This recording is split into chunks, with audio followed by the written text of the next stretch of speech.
we fix that? Yeah. People will be calling her. Yeah. We'll get it straight. I'll do that. Okay. Yeah. I'll get it straight. Thank you for letting me know that, though. You are welcome. And welcome to the line. Welcome to the line. We're going to talk. Amen. We're going to talk some girl talk tonight. Ooh. We're going to talk some girl talk tonight. Amen. Come on and share this. Share this with your girlfriends. Share it with your sister, your cousin, your auntie, your grandma, your mama. Come on, share it tonight. Women of Great Purpose is on the line, and we are on live tonight. And we have a very special guest that's going to be joining us tonight as well, as we are talking about coming from singleness to marriage and back to singleness again. How do you cope with the void? Number one. And number two, how do you get over being in that place where you got to get over those feelings, those emotions that had to do with that breakup or whatever it was, whether it was marriage or whether it was you were just in a dating relationship. But how do you get over that? How do you get over that and going back to being single again? And then how do you prepare yourself for the next place that you're going into? And so with us tonight, we're going to be talking with my daughter-in-law, Minister Takika Allen. We're going to be talking with her tonight. And we're going to be talking with you too. And so we want to hear comments from you. We want to hear questions from you. We want you to speak up and speak loud about some of the things we're going to be talking about. And those of you that want to dial in on the teleconference line so that your questions and all that can be heard by everybody that's watching and that's a part of this live, you can dial in at 857-216-6700. Again, that's 857-216-6700. And the access code is 763-366. 763-366. And I apologize for us coming on late. Amen. We're supposed to be on at 8 p.m. sharp. But I was having a conversation with my padre. And I lost track of time. But we're on live now. We're on live now. And we about to get it started. Let's get it started. Let's get it started. Let's get it started. Let's get it started. Hey. And I feel tired. Y'all pray for me. Pray for my friend in the Lord.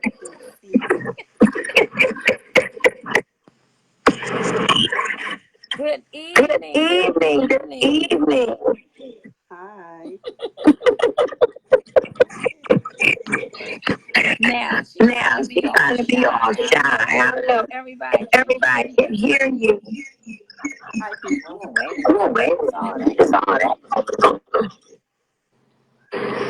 What's all that? What's all that?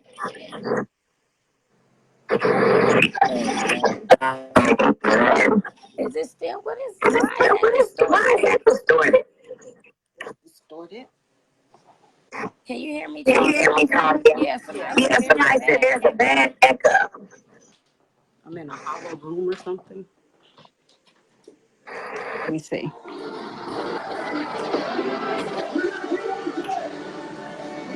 sound better? Is that better? Can y'all hear us clearly now? I still hear a little bit echo. I think it's the background TVs and stuff. Oh, I don't have no TV in here. Let me see. Is that better? Is that better, everybody? Can y'all hear us clear now?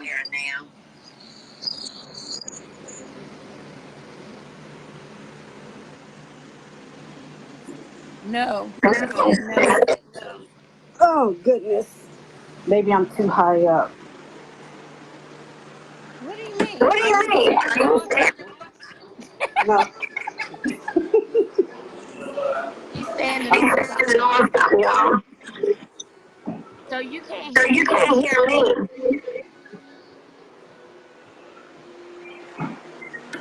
Okay, it's an echo when I speak. Well, I don't know what's wrong with this damn phone then. It's about to be a problem. I'm gonna tell those of you on the telephone, if you can start joining us on the live.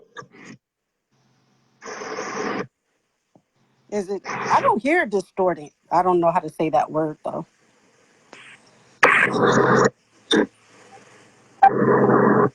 I don't understand.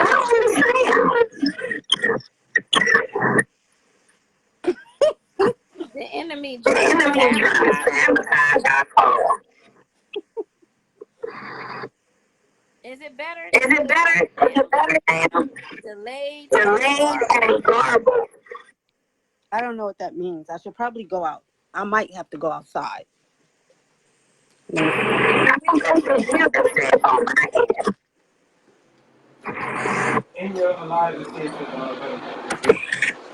Maybe.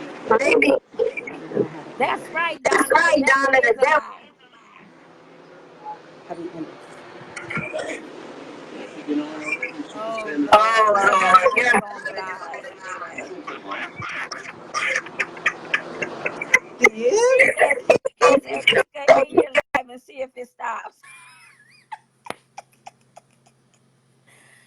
Oh my goodness.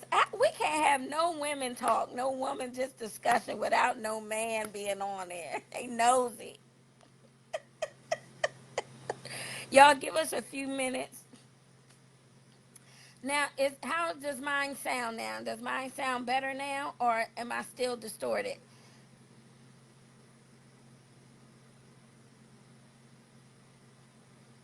Is mine better, or is it still distorted? I'm good now. So technically, it wasn't mine; it was hers. We gonna tell her that when she come back on.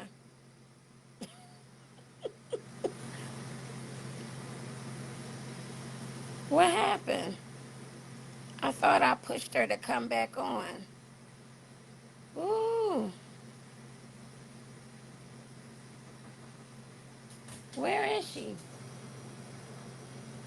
Okay, so you decide not to do it. Look, okay, so now y'all know we in the same place. Ooh, it says what? It says the conference has not started on the phone. Okay, I know. I'm about to dial back in now.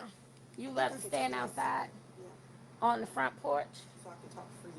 Okay, we're going to go outside on the front porch. No, men are not allowed, Bishop Horace Allen. This is girl talk. No, it was. We both gonna go outside. We gonna sit outside on the front. We gonna sit on the front stoop.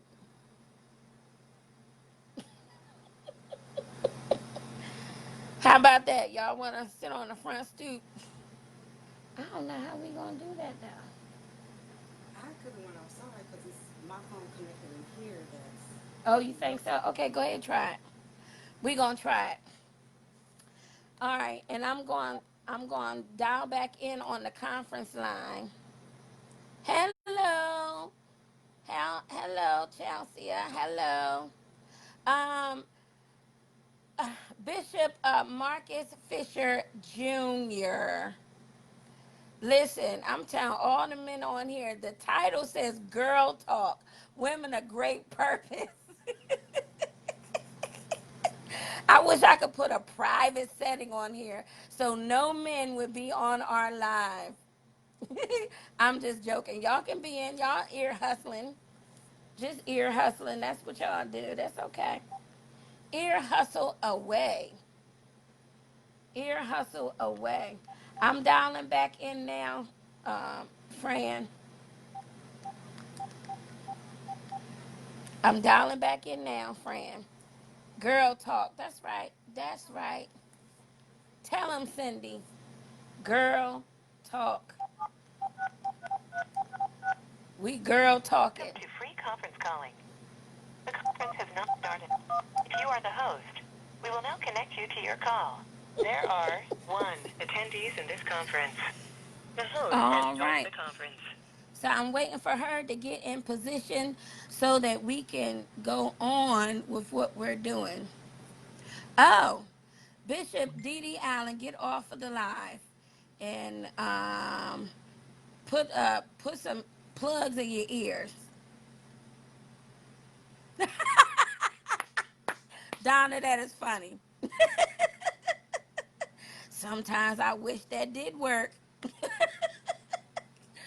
Oh, okay, Kika, you gotta do the Okay, I'm gonna do it now. Okay, it's adding her now. Are y'all ready for this? Are y'all ready for this? Uh-oh. It How's came that back. sound, guys? They keep telling me to do stuff. What is it telling you to do? And it's hot out here. I'm going to just go outside. Because I don't hear the muffling now. Huh? I don't hear Sorry, Bishop. I don't hear the muffle now. So tonight our topic is we are talking about coming from singleness to marriage and then back to singleness. How do we, number one, deal with the void? How do we, number two, get over whatever it was that occurred during the relationship? And number three, how do we prepare for the next? How do we prepare for the next? And the reason why we're having this, I know when I was doing my live, where I was saying, ask me a question and I'll tell you anything about me or whatever, whatever. One question was posed that somebody wanted to talk about, and it was, how do you overcome um, those past hurts and pains and things of that nature? And like I said, it's not always about marriage. Some people have been in long relationships with people that they were hoping to marry one day or something like that, or in dating relationships, and things just didn't work out. Um, and so I've been married before. Mm. Um, yeah, you know. And so we're going to talk about it tonight. And we want you guys to ask questions. Those of you that are on teleconference, hello. Thank you for dialing in. And people will be able to hear your questions on the live as well when we open up for questions. But first, I want to introduce, and we can barely see you because it's dark out there. Yeah. I can just see your silhouette. She trying to be secretive, y'all. She trying to hide in the dark. You look at one of them, she wants to be incognito. She wants her identity Oh, to wow. be you know to be covered. I think they kind of know who I am a little bit. She's covering her identity, y'all. She don't want nobody to know who she is. So we just see that dark silhouette. Uh-oh, Cindy said, God sees you, beautiful champion. I know that's right. I know that's right. Well, So thank you. amen. So listen, Minister Takika Allen, she is a phenomenal woman of God. Her and her husband did a radio show, used to do a radio show, TND. They talked about a lot of relationship stuff on that radio show. Talked about dating stuff, talk about marriage stuff, just talk about communication, how to get through, difficult times in relationships and all that. And so I thought that she would be a good person to have on to talk about some of these things with tonight. And so, Oh, um, I my first question is, first, I just want you to introduce yourself to the people. hi Tell them just people. a little bit about yourself. Um, and Oh, then we're going to get into this discussion. But I want you guys to send some questions in as well. Those of you on the live, and those that have a question, you just gonna have to speak up on the conference line so that then I can give you time to ask the question. So come on, Kika, tell us about yourself. well, my name is Takika, last name now Allen, and I am a mother of birth 5, but 8 all in total, blended family. I am the wife of Bishop Demetrius Allen. We did have a radio show, Real Talk with D&T, that talked on relationships, and basically that birth out of our past and what we went through, and we made it perfectly clear that neither one of us were perfect in past relationships and all those other things. So you have two people coming together after going through and putting other people through things that probably wasn't necessary.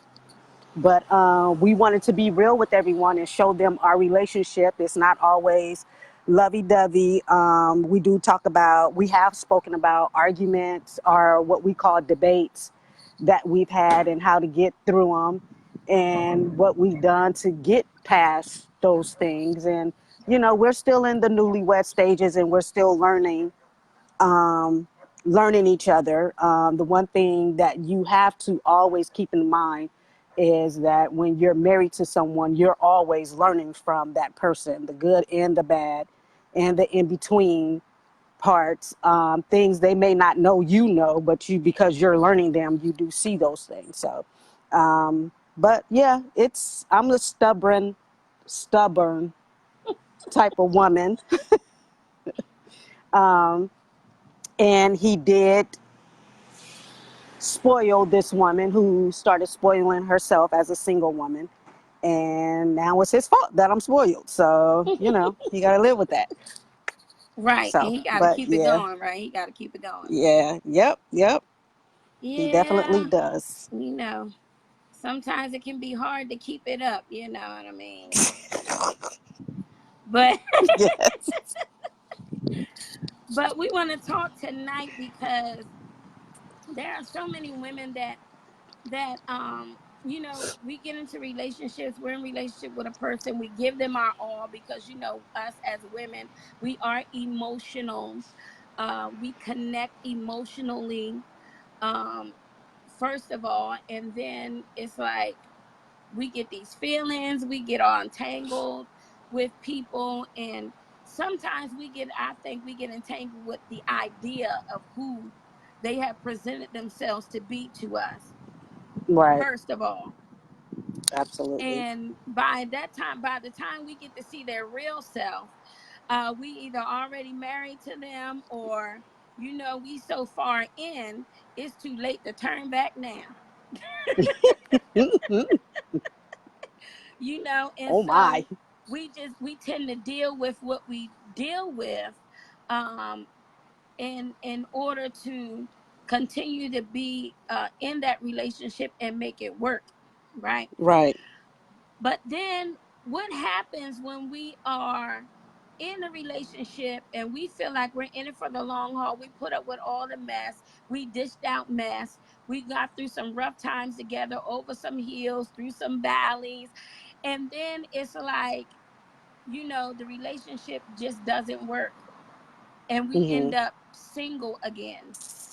Yeah. We end up in a place where we're like, we feel like we gave our all, we gave everything that we had, We even had to, we lost a lot of stuff. We lost a lot of Mm-hmm. relationships. We lost a lot of, even some of ourselves, because sometimes in relationships, especially I'm just talking about the women, we tend to be so engulfed in that person that we lose a piece of.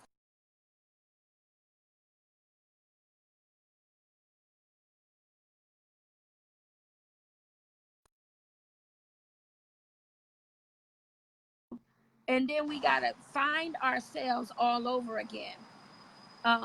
Who we are, what we're willing to do. How do we as women, amen, really get to the place after a hard or difficult breakup? Something, something that we've been entangled with, that we birth children, you know what I'm saying, Mm. with this person.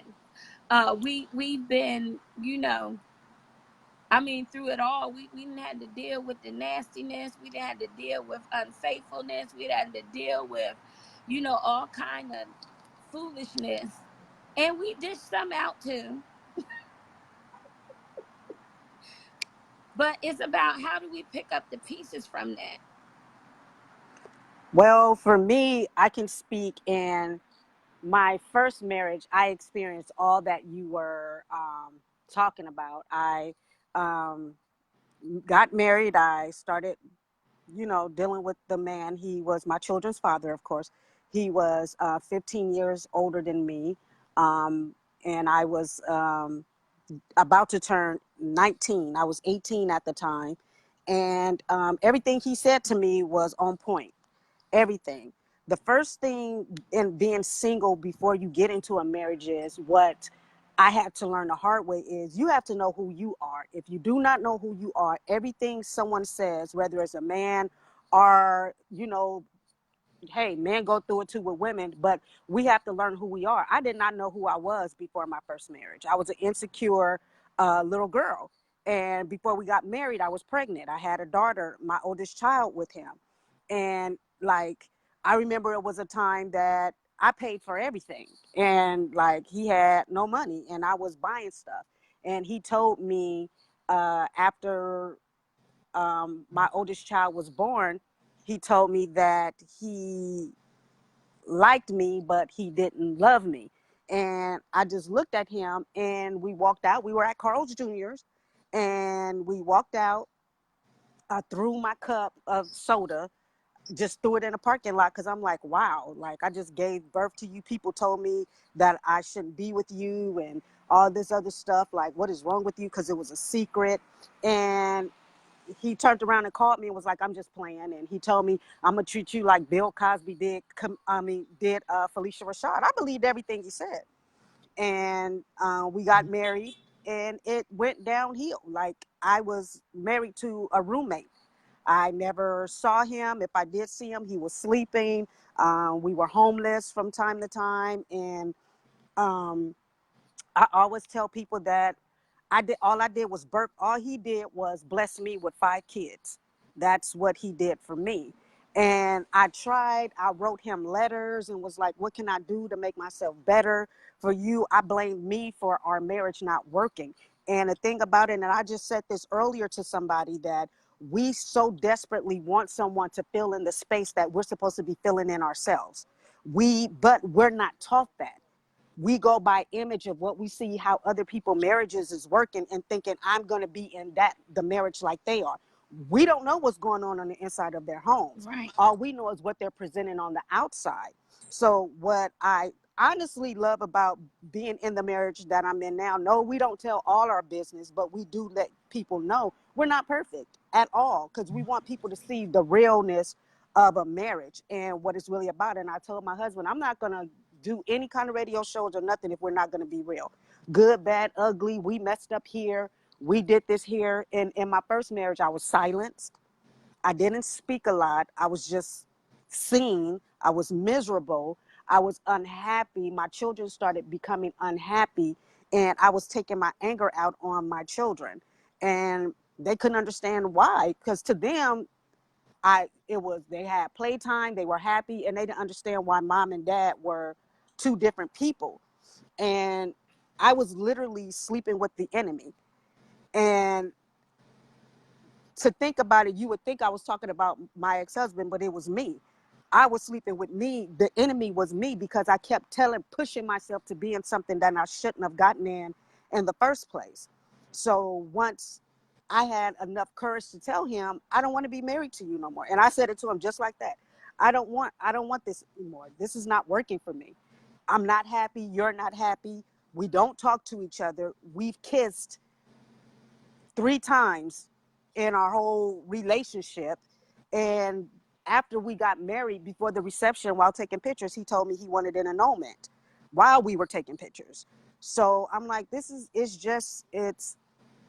it's not working. So after that and being on my own, it was scary, because then I became bitter. And I already had single women around me. So there was really no one to tell me what to do after the divorce, how you pick your life up and how you go on and how you move on afterwards, because there's always that string that keeps you attached to that person. And for me, it was our kids, and he was used to me making his doctor's appointments, and he was used to me filling out paperwork for him. Those are the little things men don't get that we do as women, when we make the phone calls for you that you don't have to worry about making, or we do things you don't even know about because we taking care of it. And he even told me, I forgot what it's like to have a woman make me a sandwich, because I used to get up at 2 o'clock in the morning and make sandwiches for him for work. And he had to do all that himself, and realized it was time consuming, because it was either finish making my sandwich or hurry up and go to work. So it's like those little things did not matter to that person until we got divorced. And he realized, well, dang, she really did have my life together for me. And I'm not saying all men need a woman to, have their life together, but it is those little things, picking up stuff that they can't go get. You're their secretary. You do and handle things that they don't handle. And after a while, I became bitter, but I was still doing stuff for him. He would call me and be like, yeah, I need this doctor's appointment. I was still making his doctor's appointment. I was still going to pick up stuff for him. I was still taking his clothes to the dry cleaners. It was like a year and a half I was still doing those things. And when I told him no, it shocked him. I said, no, I can't do that. And it freed me in a little bit, but it didn't free me a lot, because even after telling him no, there were still other men that came along that I couldn't say no to, because I needed that void. And the one thing when we become single, what we do is we're still looking for someone to complete that part of us that we're not completing ourselves. Right. So we go through all of the unnecessary men to realize you was not worth my time, but we already gave them that time and we can't get it back. So when you're starting over, it's hard, because you really have to deal with you. And if you have kids, you have to deal with you plus kids. So your kids got to grow up and you have to grow up at the same time. Yeah. So that was And me. one thing I came to realize, because I was see, you was saved and in the church with your marriage. I wasn't. With my first marriage, I was 19 years old. My ex-husband, I'm gonna say ex now, but at the time he was 14 years older than me, and I really didn't know what I was doing. I just know this was a person I cared about. I felt like I loved him, was in love with him. And so when he asked me to marry him, I said yes. We had only been dating a year. Um, but I said yes. And I got married to him. At that point in time, I didn't know myself. I didn't really like myself much. I was just maybe a year, almost 2 years out of high school, had my own place working, and all of that. And, just really my first time really being on my own and away from home. Hmm. But I had self-esteem issues. I had issues with myself. I had issues from, my childhood or whatever, my past, not, having my father in my life, but I had a father, which was my Mhm. stepfather. And he was a good man. He was a good father. But the thing was, my biological father was the one that caused the problem in my life, not being there. But, Right. I married him. And it wasn't until later, when I realized, when I got a little older, and I was like, man, I was looking for something that was missing from my life that ain't had nothing to do with wanting a husband, but Right. wanting somebody to fill that void of that father that I was missing. You Right. know what I'm saying? Because he was older, and I was looking for that father figure kind of love, but because I had issues within myself, it perverted that what I was really looking for. You know what I'm saying? Hmm. And I end up marrying somebody that I looked at as, that could possibly be that. Well, I was dating him and I ain't look at him that way, but ultimately that's what it was. Right. Um, but he was abusive. We didn't stay together long after we got married. I think we was maybe together uh, a week shy of a month. Um, he wanted to be abusive, controlling, manipulating, all these different things. He was kind of had some stalker tendencies I didn't know he had before we said I do. And some other stuff as well, because he used to just pop up at my job. He would call my job. I was like trying to figure out how he got the number, you know, just crazy stuff, talking about my food better be hot by when I get home. And he got off at 12 midnight. Oh wow. I didn't even have a microwave in the house. Wow. I was like, oh yeah. He was like, yeah, if my food ain't hot when I get home, we gonna fight. I'm thinking he joking, but no, he was serious. Wow. Yeah, so that was our first fight that night. But Wow.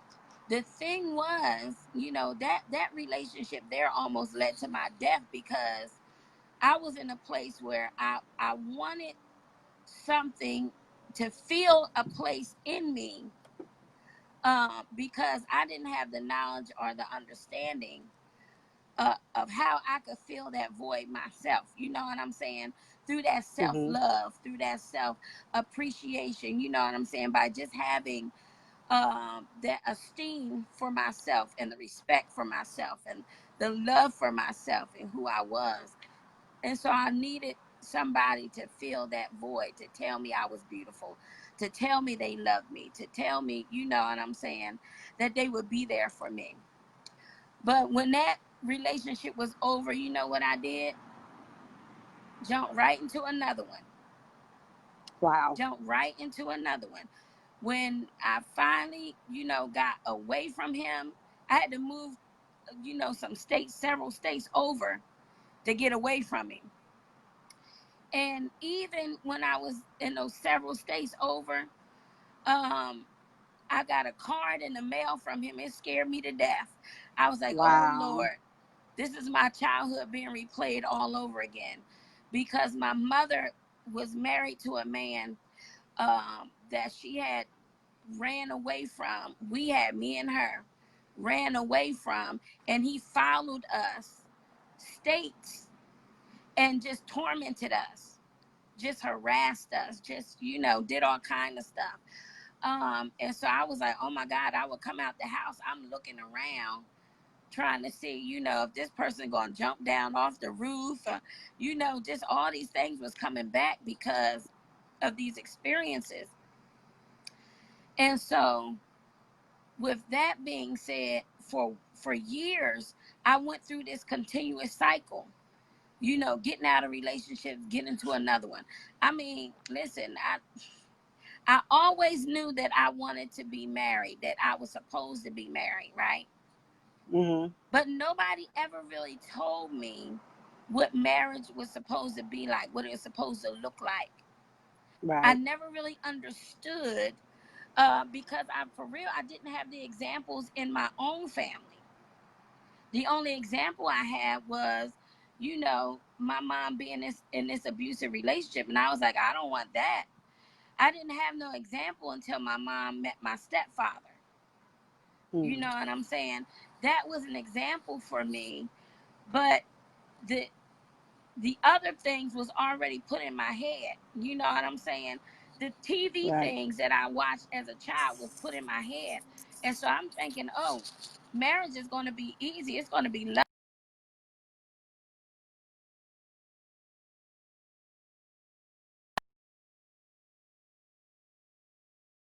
And everything is just going to work out. Well, that's not how it was.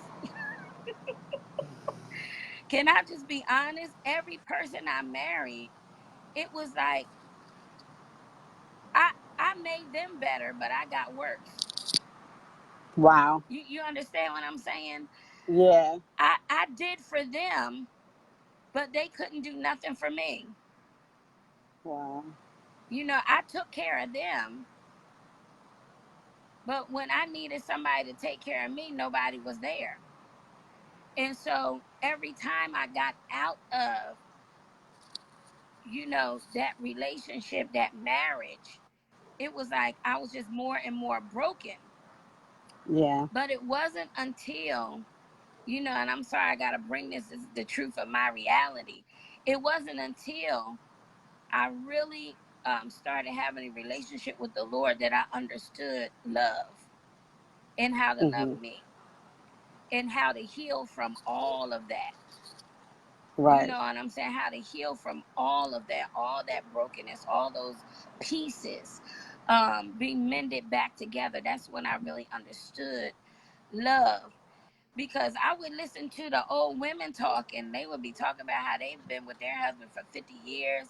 He done had 3, 4 children outside of the marriage on them. All this kind of stuff. Was a drunk, was Oh abusive, my. all this. And I'm like saying to myself, y'all crazy. How you still gonna be with that man? Da da da da da, right? And they was like, honey, that's just how it is. When you love somebody, da da da da da, right? I was like, that's crazy. As soon as they mess up, they gone. I'm kicking them I to the think curb, right? I think everybody has that state of mind of you only get one chance. If you do this, if you do that, I'm out of here, until we're in it. And then it's like, I think it depends on who you are and who the person is that you're married to. Now, I'm not condoning infidelity, of course, and like I've always told people, I'll be honest that in relationships I've had before, I was a cheater. And I let people know I was raised by cheaters, liars, manipulators. Majority of the men in my life were that. And my dad, he just had women. Like, my mama was the only woman he loved. Like, he loved my mother, but there were always women around that claimed my father. And so I always just learned, like, I just took it from men. Once I got divorced and I moved to Watts and all that, I said, I'm going to take the mentality of a man. Like, y'all I've feel been like there y'all can have too. all these women and y'all can do your thing and, go out with different women and do you, and you feel like a king. Well, I want to feel like a queen. I want to go and do what I want to do, how I want to do it, with Be like, whatever man I I'm gonna feel have me like. my own concubines, Exactly. my own And harem of it men. it worked for me for a minute. It did, but it's always with women, it's always that one man that will strike you in a way of like, wow.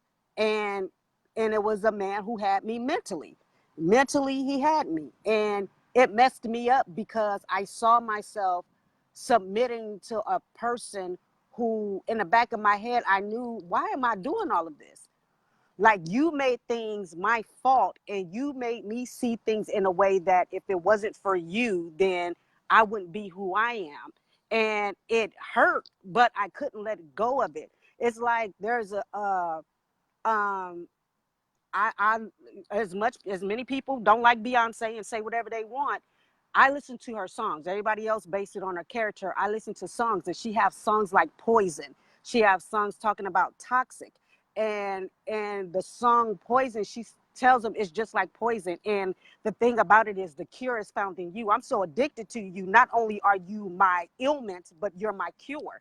And Hmm. that's what we do we allow men to be our ailment and our cure at the same time. We want to let them go. We know there's something else out there that can heal us and make us better, but we so addicted to them, they become that our toxic enjoyment. And that was what it was for me. And sometimes you have to, majority of the time, most of the time, we should wake up and realize that um, we don't need that. When you make the statement of, thinking it would be easy, I used to think that too, watching all the white couples on TV and Bill and Claire and all this other stuff. I thought it would be easy. And like I made the statement earlier today, someone else said relationship and love should be easy for a person. It's not easy. It's not easy when two people are committed past their own self to be committed to someone else. You have to give in that. And a lot of people don't get that. You get in marriages and relationships and you become selfish. Then it's one-sided. And that's not fair. And then you feel like you have to keep stuff, like you in a relationship to where you feel like you will walk in a room and you don't know who you get today because you guys are not communicating with each other. It's not easy at all. When you love somebody, you have to give up some of yourself so that person can come in that space. And you have to find out what your equal is. And that person, you're not going to get along all the time. It's not going to be perfect all the time. You're going to have arguments sometimes. You're not going to speak to each other for a couple of days. And that happens in a marriage. But the thing about it is, it's up to you and that person whether you want to work on it or not. There's marriages based on love. There's marriages based on commitment. There's marriages based on business. And there's marriages based on church. Like, everybody has their specific marriage. But what happened to my cousin Dada put something up today? What happened to men wanting to be in a marriage where they're raising their family, and especially in the Black community? I agree with that. Right. Nowadays, you don't have that anymore. People talk about the old school church. One thing I could say about them old pastors back in the day, you didn't find out about extra kids until they died, if they had them. You didn't find out anything about these pastors until they died. Because not only did their wives keep it, and let me put the disclaimer out there, I'm not saying stay with somebody who's doing you wrong, they're doing you dirty and all that stuff, to each his own. But back then, marriage was for real sacred. Right. Nobody can come in. Relationships back then were for Right. real sacred. I respect my grandmother. My grandfather just passed a month or two ago. And my grandmother and my grandfather been married for 50 something years. My grandmother, I didn't even know. My grandmother had two kids before she married my grandfather. I thought they were all his kids. I didn't know that until I got in my 20s, my late 20s, and found that out. And my auntie Mary and my uncle Gene, they were married for a million years and got divorced, but they still hung around each other. I did not know. My uncle Gene tried to marry somebody else. My whole family almost fell apart. Like, what are you doing? That's not who you. Auntie Mary is your wife. They got remarried, thank God. They've been married for 50 years. They kept everything was in home. Nothing was outside for people to reach. I told my husband, and I don't know if he's watching or not, but I told him, I said, the best way you could protect me is letting me know stuff that nobody else should come and tell me anything Right. outside in the streets. Exactly. Nobody should. Exactly. I should not be around people that when you say something to me that's loving in front of people in public, they looking at each other and rolling their eyes because they know what you're saying is not true. That should not happen. Right. I've been on that end before. I catch it quick. I've been on that end looking at when a man get up and speak and the woman he's speaking to is not me, but I know more about him than that other woman do. So I made the eye contact before. And you should not, any man that's on here, you should not put your wife out there like that. And you're not protecting her if she's open to the public and someone can come in and tell her something that she should already know. Protection used to be in home. Right. It used to be. Nowadays, Yeah, it's coming husbands and back. wives used to cover each Yeah. other. Now you see subs coming from husbands and wives on social media. Like, you can tell when they arguing with each other because they don't put up a picture of each other, and people wondering, well, they ain't put up a picture of each other in a week. What's going on? Yeah, they got into it, and then all of a sudden they lovey-dovey again. All that stuff happened, but relationship and marriage is not easy at all. And if you're not for it, if you have a selfishness about yourself, you're not ready. If you're completely selfish, you are not ready to be in a relationship. Women, if you feel like I got it all together, I shop for myself, I take care of myself, I make my own money, drive my own car, I don't need nobody to do nothing for me, you're not ready to be married. Congratulations on your life. May the good Lord bless you with the life that you're living. But you're going to have to give up something so that man can come in and be to you who he's supposed to be. Right. You can't carry the I'm independent wife woman thing when you married. I tried it in this marriage. I tried to, okay, I'm gonna go out. Me and my husband, he younger than me, but I still got single friends out there I want to hang with. Now I Oh have to realize no. he asked me, he's like, why don't you go out with them? Because I don't want, not that my friends are bad or anything, but it's just that I don't want to put myself in a position where I have to explain anything.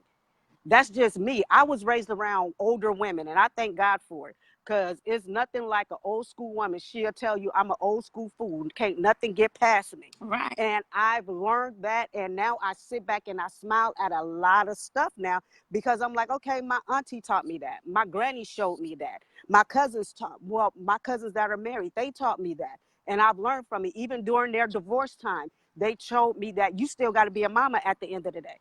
That's right. If you got kids, once you get a divorce, I still had to be a mother. All my kids stayed with me. And I have full custody. I have custody of all my children.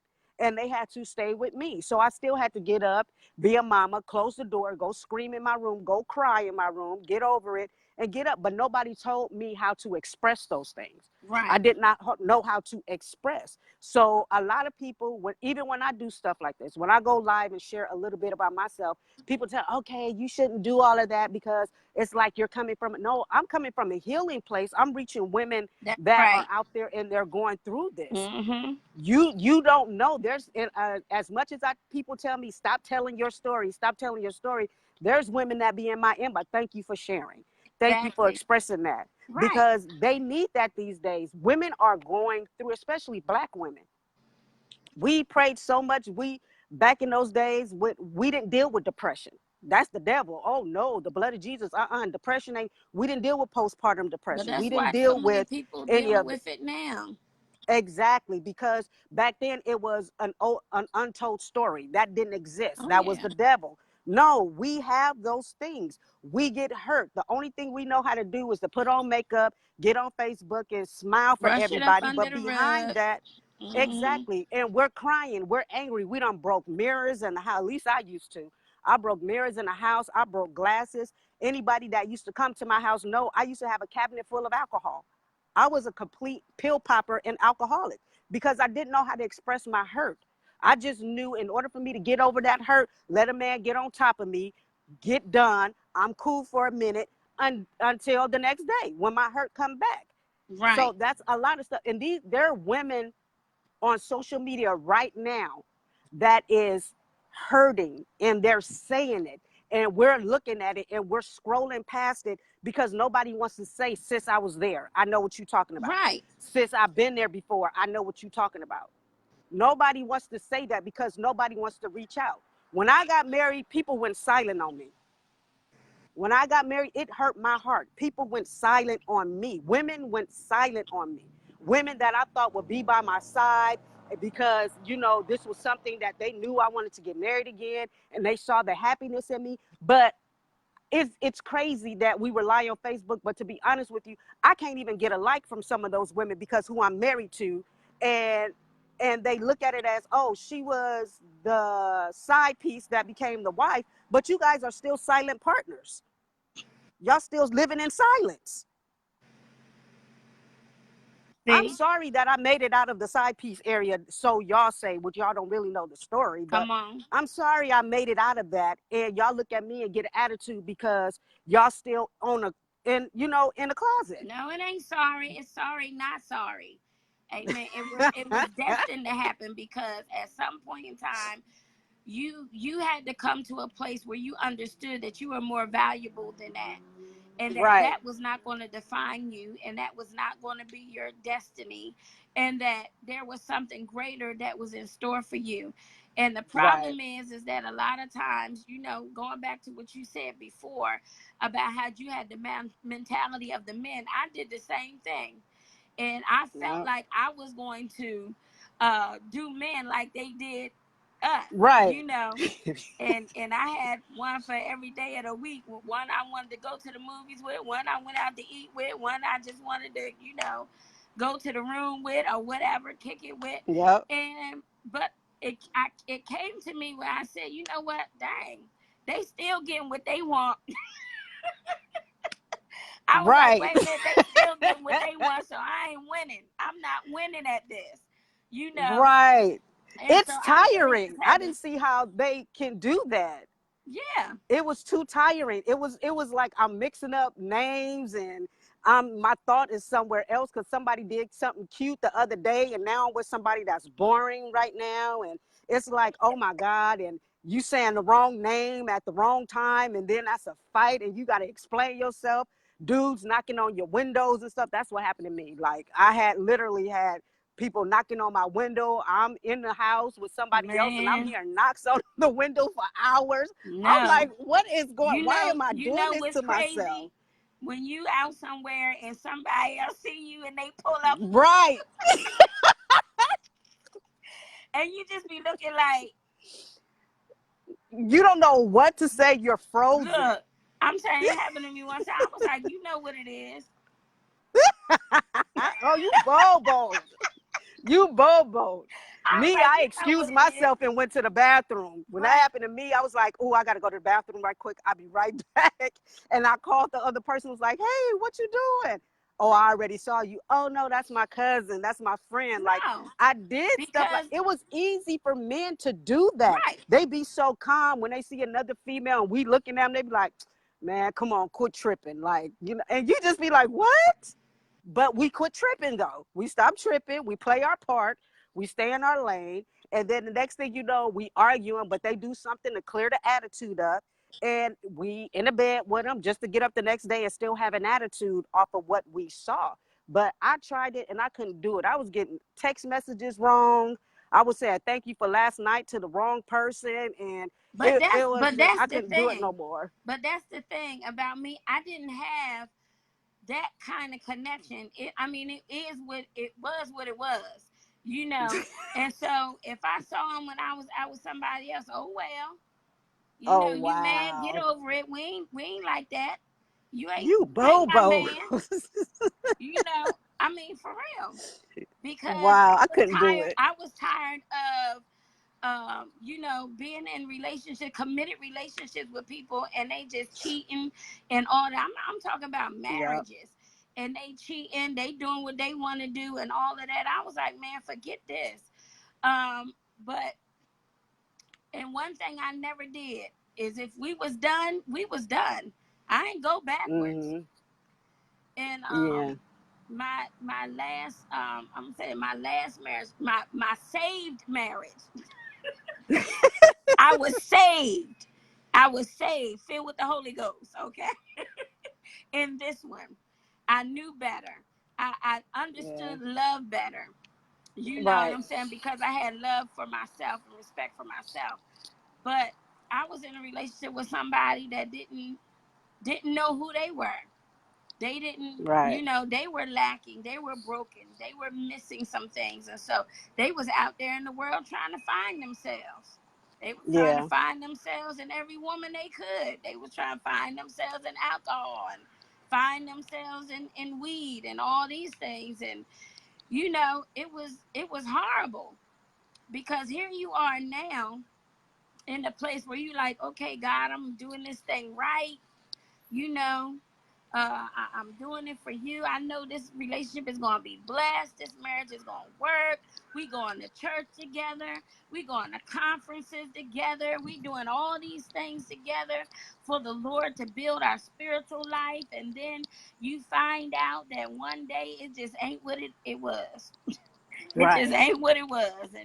And everything goes downhill from there. And I mean, you gone to the house because I went one time. I was at my mom's house and with the kids because we were visiting her and I know. talking to him on the phone, I know. and then come to find out, I call him back. You know the little thing, you call back and they don't answer the phone. Yeah. And something just told me, go to the house. And I left North Carolina and drove all the way to Virginia and went to the house, right? He wasn't there because he was like, oh, he just got out the shower. He was going to get in the bed, right? Went to the house. He wasn't there. His car was there, but he wasn't there. I said, oh, okay.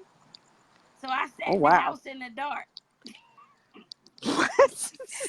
By that time, I was mad, right? Because I checked his voicemail where the girl had left a message on there talking about she was on her way. Oh, wow. I said, okay. So I was so mad. I had to call one of my friends in DC. I called her and her husband. I said, look, y'all gonna have to help me because I'm about to kill him. Oh, wow. I said, he done out here with some other woman, blah, blah, blah. Honey, they was like, just leave. Go back to your mother's house. I said, nope, I'm not. I want him to know that I know. Honey, I was right there. In the car. In the house. When he kept stepping up on the porch. And she was following behind him. I flipped that porch light on and opened that door. They were like, I was like, come on in. But I was glad after that though, because I gave so much of myself, and I guess my expectation was now it's echoing again. Go to the room. So I gave so much of myself, and I guess my expectation was now it's echoing again. Yeah, I think my it's echoing real bad. What you doing now?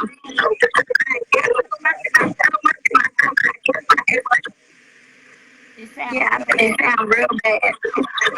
It's echoing real bad. What you doing now? It sounds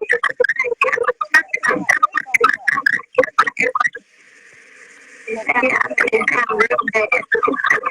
It's echoing real bad. What you doing now? Wait a minute, everyone. We having some technical difficulties.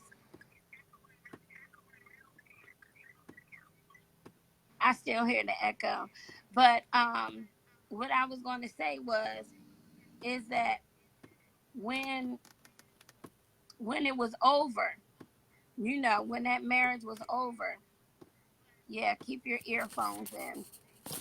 When the marriage was over, it was like I felt free though. I felt free. I had freedom. It was like I was coming back to myself. But after a while, I started missing him. You know what I mean? And when I was missing him, I was like, wait a minute.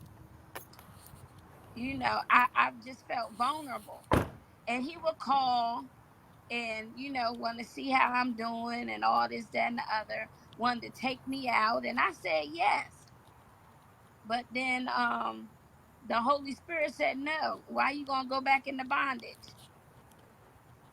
Right. So I called him back and I was like, I can't go out with you. I said, that time with, us being married, husband and wife is over. I said, that portion of our relationship is over. I said, now it's just time for us to just be friends, And I left it at that. But I still had to heal from everything that happened. I still had to heal from the things that I experienced in that relationship. Because the infidelity, all the cheating, I mean, it was multiple women, and I caught him every time. I don't know how to mute it. I mean, Hold emails. on. Okay.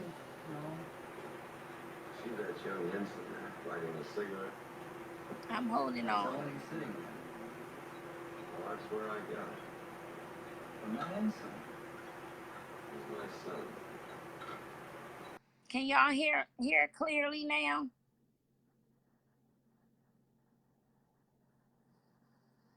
Switch phones that have battery wife. Funny, but not funny. No, it wasn't funny.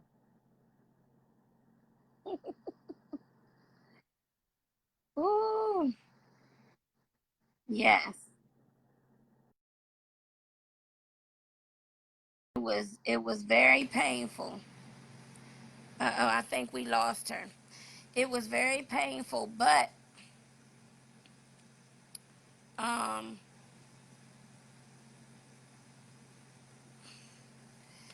it was very painful, the things that I experienced. But it took it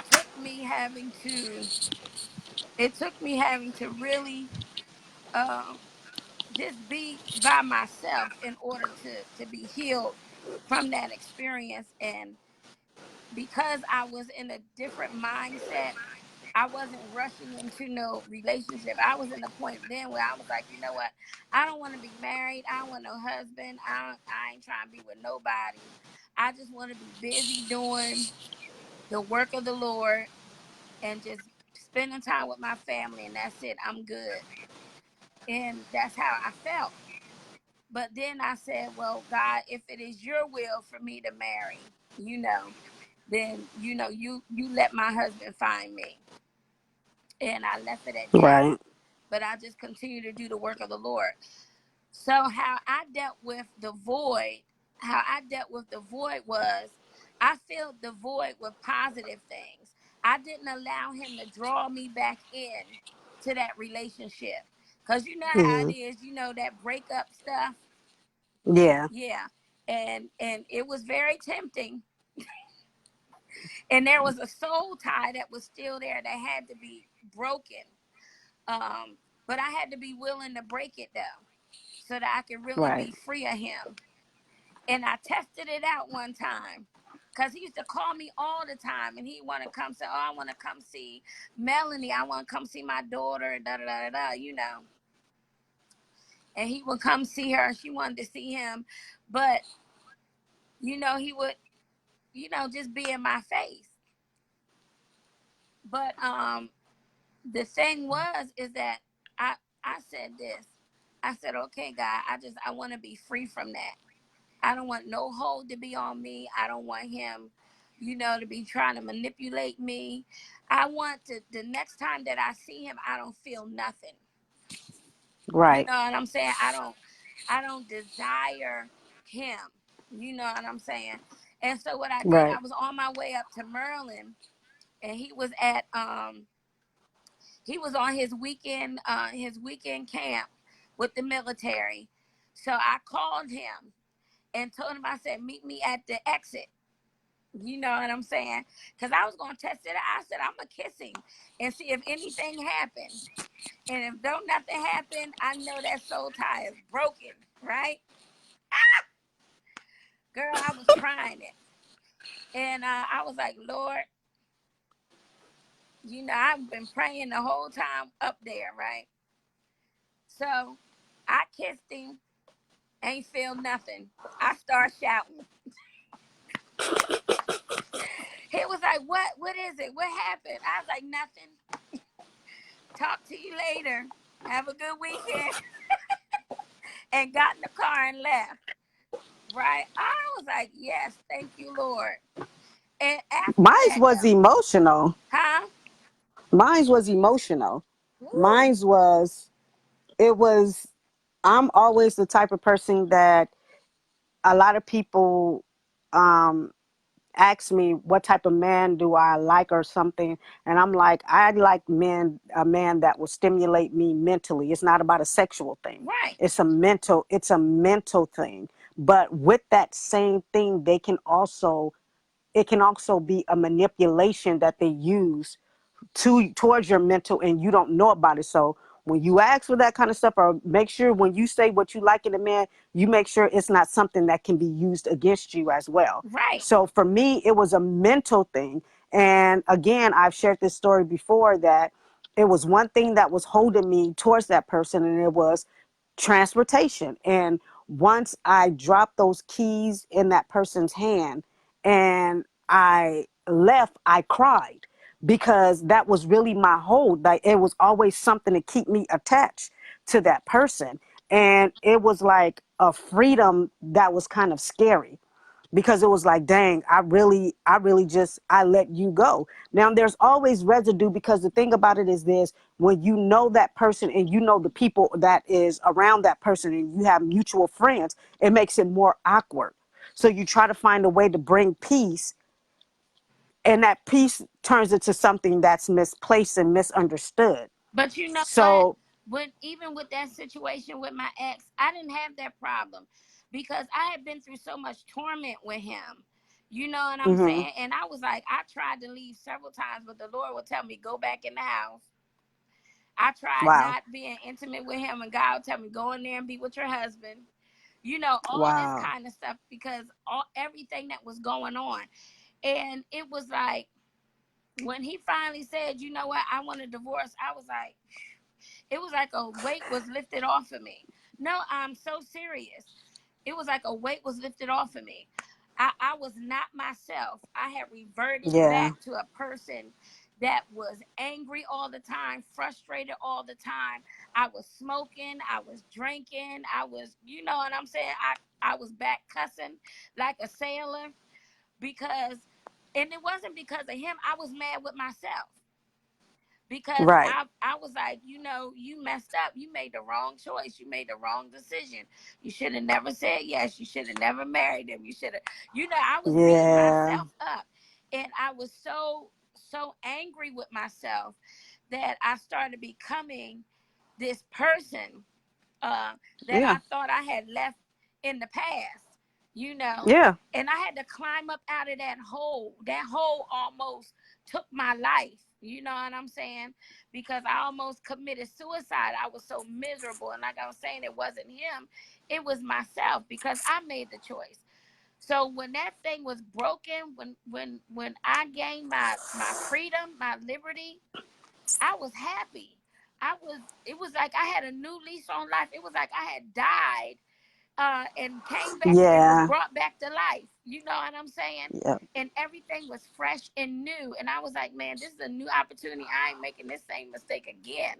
Forget that, right? yeah, And yeah, and so it was like whenever he would try to, you know, to try to want to be with me or do something, this and the other, I will always remember he's still the same person. yep, You know why? Because he would call me about his relationship problems. He was just still doing the same thing. And I would end up ministering to him or counseling him as a pastor and praying for him and telling him, you need to deal with yourself. You need to let God heal you. You need to come face to face with your truth. And you need to deal with that so that you can have a better relationship so you don't still keep going around in these cycles, you know. And that's where yeah, our relationship ended at, you know. yeah. Um, I think one of the things that a lot of us is, sorry, this just came to my head because I don't know what I was just thinking about. Something you just said that triggered it.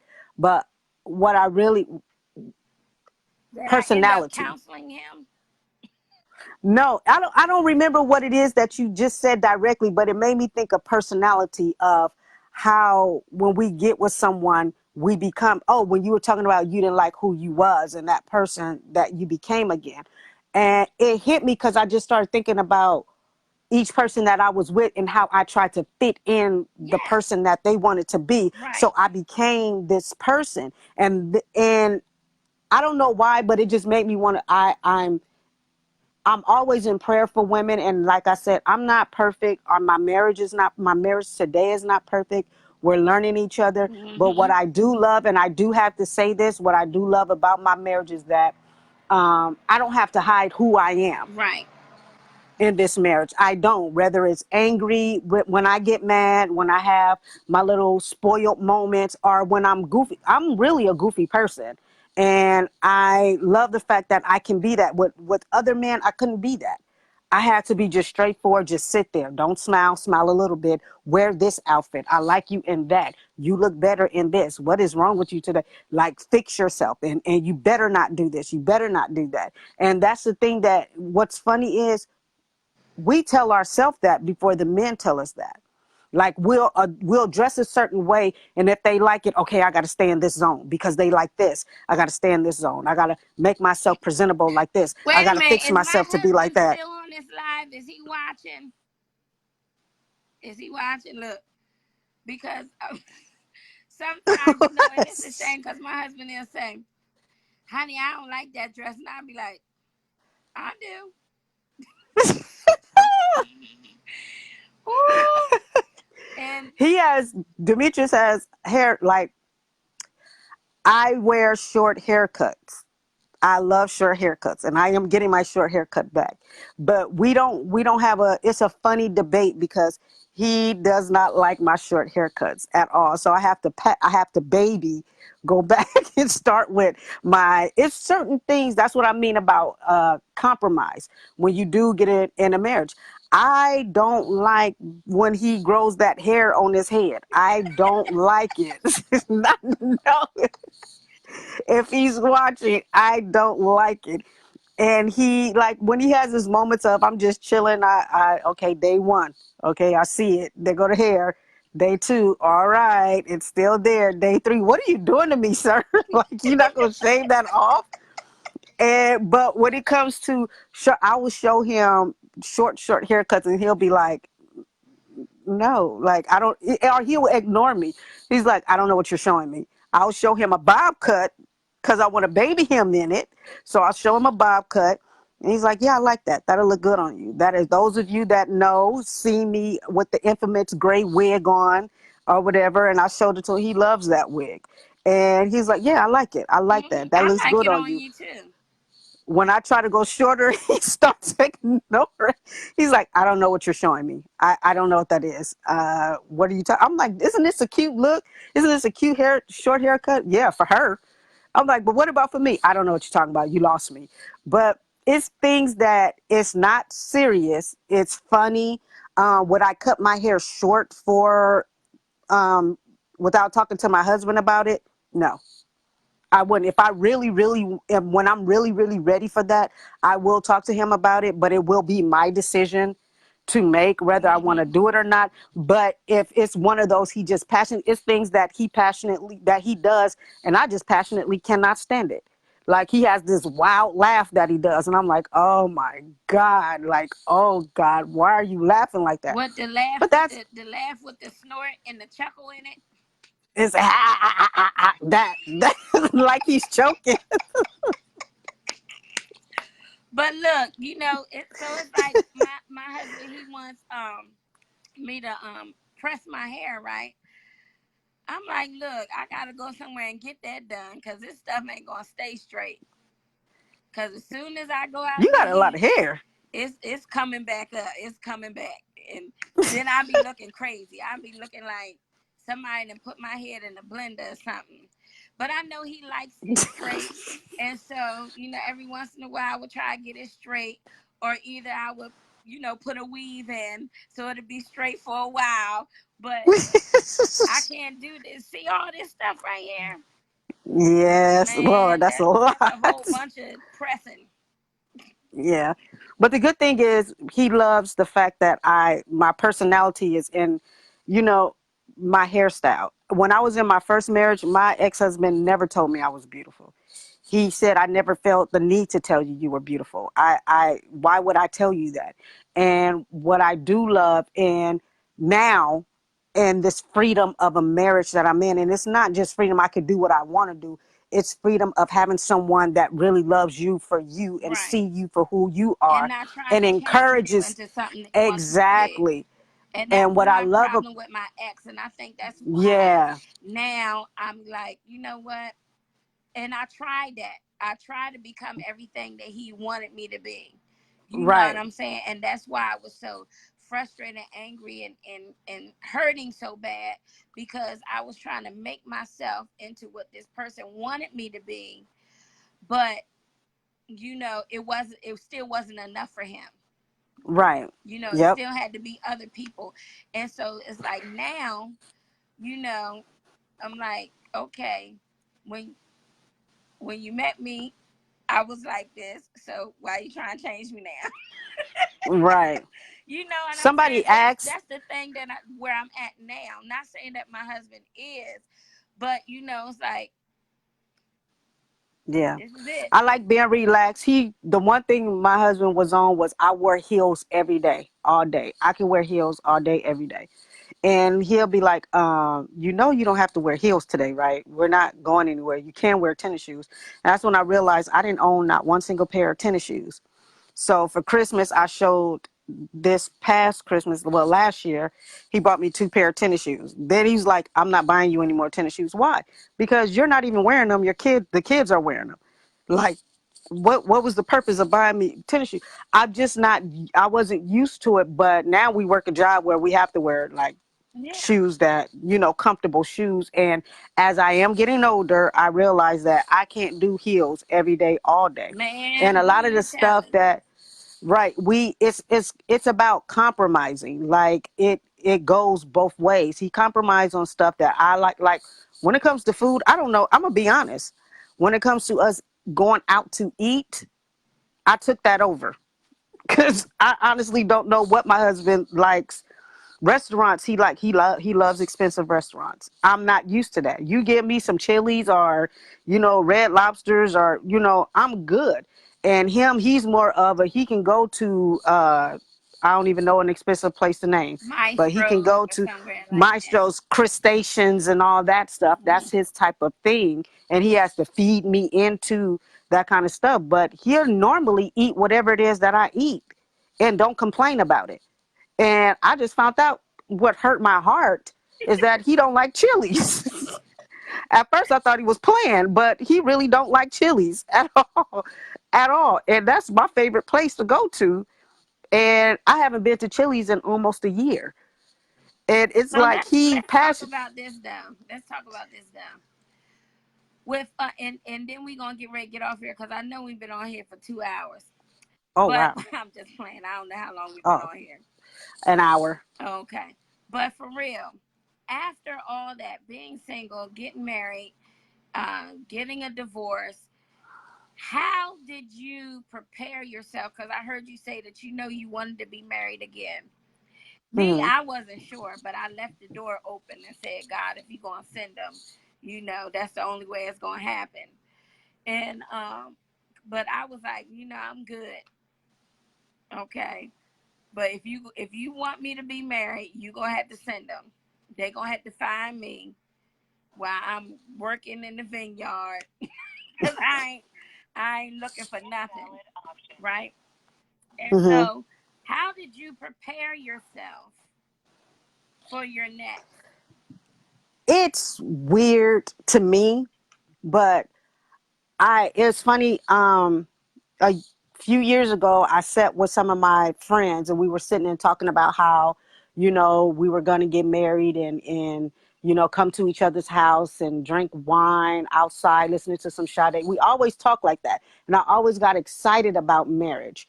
And my mindset really was on, I was going to be with this other person and our whole life was going to be based on cheating on each other. And that was just going to be it. Like, I'm being really honest. But in my heart, I knew that I wanted to marry someone who captured.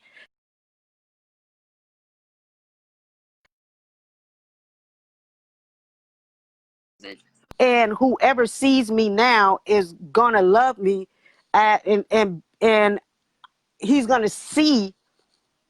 Did I freeze? Can you hear me? I can hear you now. That was Oh, earlier. I said. Oh, and I said that I'm gonna start being acting like a wife. I'm gonna start doing this.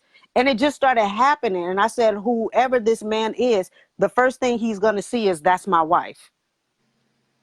So all I kept doing was, even in the midst of going through whatever it was I was going through, I kept saying, I'm somebody's wife, God. I'm somebody's wife. I'm somebody's wife. Okay, get my life together. Start doing things that I wouldn't normally do. Sometimes you got to be silent. Everybody can't come to your house no more. You got to shut down some stuff. And that started happening. And what happened was I just started working more and nobody was able to contact me like they used to. I didn't kick it like I used to. I didn't go out like I used to. I was more at home. I started cooking a lot more with the kids, and I don't like cooking. I'm going to be honest. I hate it. But I started doing that a little bit more, and I started taking notice of, even though I lived in Watts, God told me that, okay, then treat this like it's that house you want. So I started cleaning and doing stuff that I would normally sit around the house and be lazy for a day and not want to do anything. But I found myself cleaning. I'll spend Saturdays cleaning up extra. Like, it was preparation, to be honest with you. And I never asked a man, like, do you see us getting married, or do you do that? Can you see this? Can you see that? But when it came down to who I'm married to now, it was one of those, would he marry me, or am I marriage material? But I never said it to him. I just watched his actions. Mm-hmm. And it was the most, I knew it when we went to the mall for my birthday and he took me shopping for my birthday. I was like, this man is going to propose to me. And to think, when you think of Demetrius, you think of a man that, he'll get on one knee or have a whole band or something. You don't think of this goofy, like, I'm blushing type of dude. And we went into the ring store, and he bought the ring, and it was February the 16th, he, the day that he threw my birthday dinner for me. And he bought the ring, and I said, so what is this? What does this mean? And he started sweating, and he was so nervous and fanning with his hat on. So he proposed to me in the most cutest, weirdest, but I knew it then. I said, yeah, we're going to get married. And I had to settle in my mind that I'm becoming this man's wife. And it scared me because I wasn't going to tell my ex-husband. We have children together, but I did not feel the need to tell him anything. But I did end up, I don't know how he heard about it, but he heard about it and he questioned me, and I told him, yeah. But I knew, to be perfectly honest with everyone that's on here, I knew, looking at the man that I'm with now, I knew that we were destined to be together. I just didn't know in what way. Right. I knew that, looking at him and feeling his heart, that this man was going to be in my life for the rest of my life. But I did not know. And I tell him to this day, a lot of people don't believe that. I'm shocked that we are together like this, because I knew he would be in my life, maybe a business partner. And I had to go and, like, God, please take these feelings that I have from him away from me, because now it's becoming real to me. And I don't understand it. Like, people don't get that. But I told him, I said, I knew you were going to be in my life forever. I just didn't know it was like this. I literally married my best friend. And I've always wanted that. I prayed and told God in detail, I want to marry a man who is of honor, who is strategic, who has an integrity. I want to marry a man of character. I want to marry a man who understands me. I want to marry a man who knows that God comes first, no matter what. I want to marry a man that knows I have children and he won't use that against me. And if he has children, I won't use that against him. We will treat our children like they're ours, and we won't let anyone tell us different. The funny thing is, our kids blend in together so good. When people look at our profile wedding picture, they can't believe that, our children are not with each other. Right. But I said, God, I want to marry a man whose passion is his family, regardless of what his background was, whether he had a father or not. He's going to take from that and build his family, because that's what I want, a foundation. And I prayed. It was one night I prayed that, and next thing you know, I was with this guy. And everything that I prayed for, it's like, oh my God. We have our setbacks. There are things that happen in marriages that As you in can't all control. relationships, yes. You live, learn, you grow, you glow, you understand, you get better, you acknowledge each other. You never let those things separate you from who you're married to. Is one of those that's quick. It's quick for the enemy to come in and be like, okay, yep, this happened. And you be like, dang, I should have married somebody else. Or dang, I should have waited. I should have waited on old boy over here.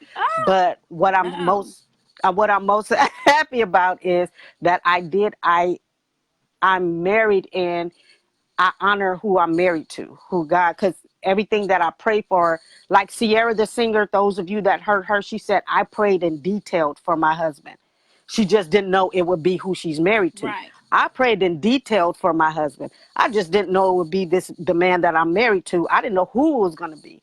But our hearts connected before anything. So I can honestly say I married my best friend because he get on my nerves like a best friend would. Get on your nerves. Oh Lord. Well, I don't know. I it just happened, like I said, you know. Some of y'all heard the story. We ain't got to go back over it. But I think that um,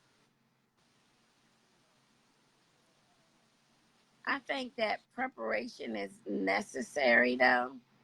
Yeah. Um, Period. Anyway, even if you don't have a prospect or think you're gonna get married again, you still gotta heal. Let yourself heal from everything that you've been through, so that it doesn't taint anything else you're involved in. And there's Right. one thing I wanted to say is that when I remember the day, I had no idea. I don't even think my husband had any idea that he was going to propose to me when he proposed to me. But I was like in shock. Um, I think I had came here and I preached a conference, women's conference. Went back home. Or was it women's conference revival slash something? I don't know. Went back home. Came back for his anniversary, which was a couple days before his birthday. And in front of the church, he called me up there to the pulpit at the end of service and was like, he started crying. And I was like, Was I and there? it's crazy because a friend of mine, Apostle April Coffee, shared that picture from that day somebody took when he was standing up there introducing me right before he proposed to me. And I was like in shock. He was crying. I started crying.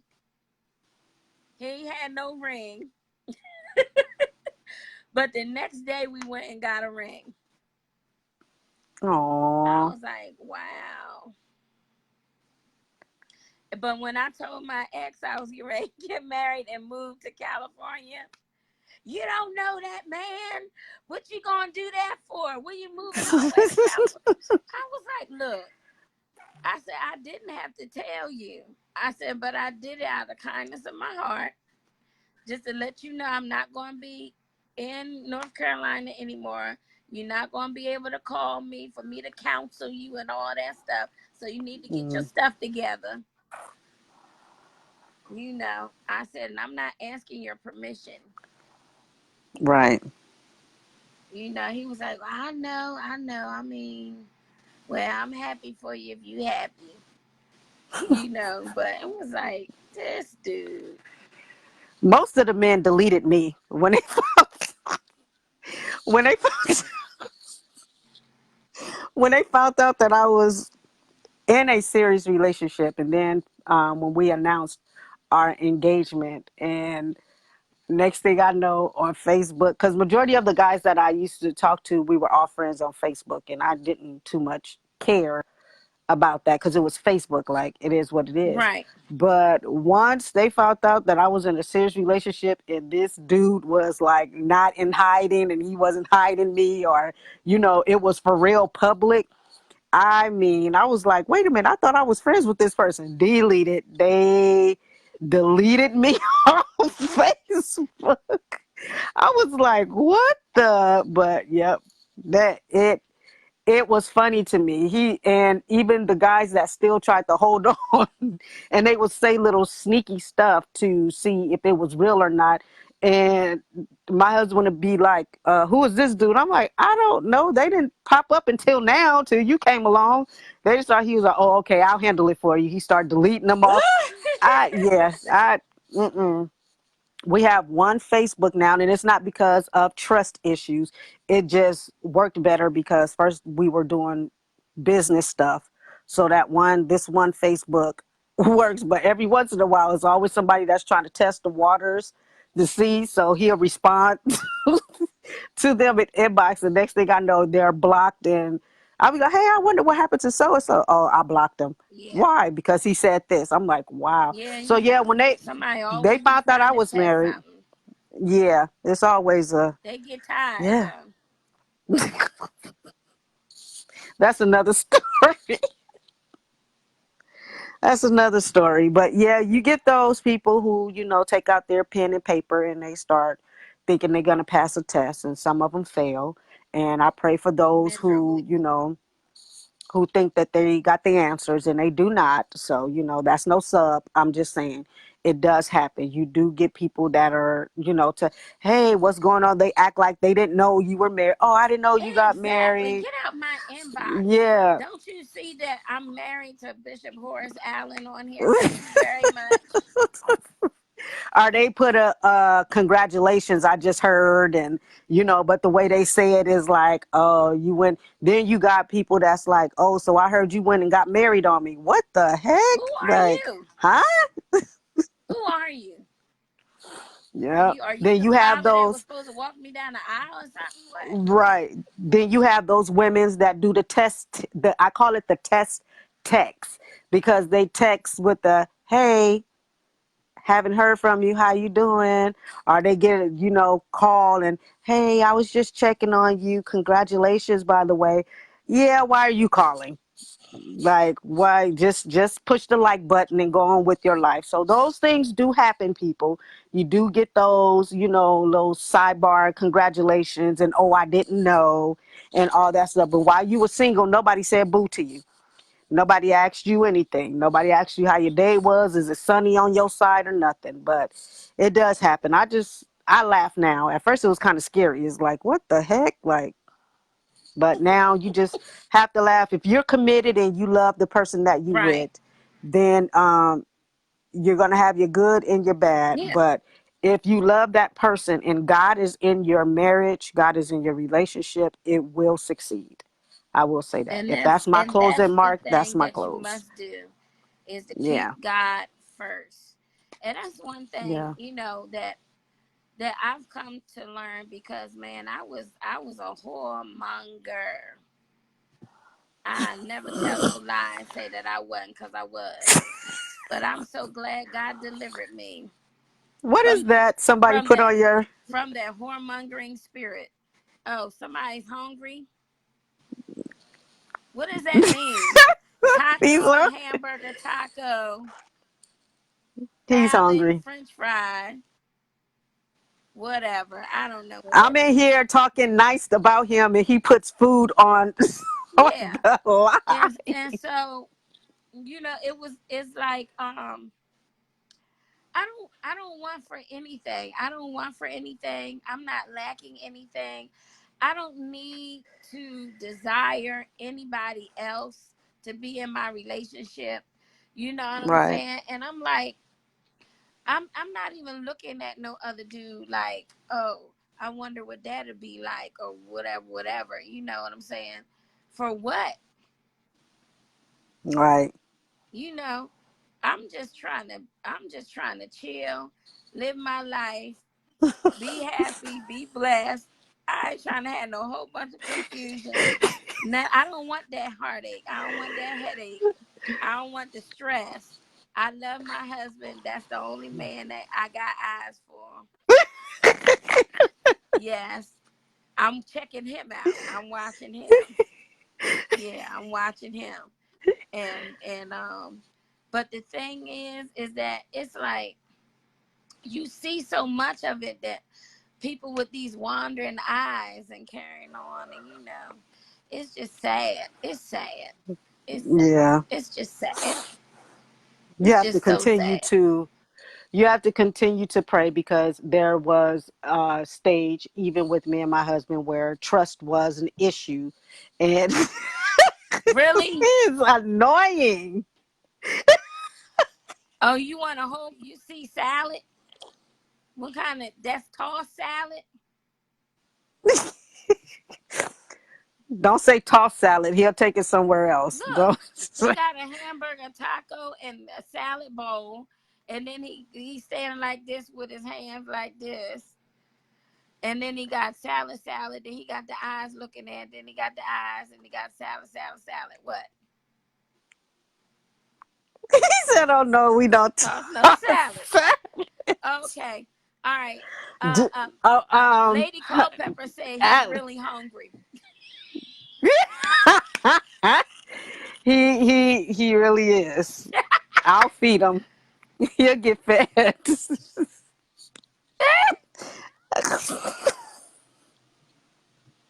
Woo! See, I he grilled takes some my mind to catfish. I different. got some grilled Oh my catfish. god, it's some catfish in there, honey. If you want.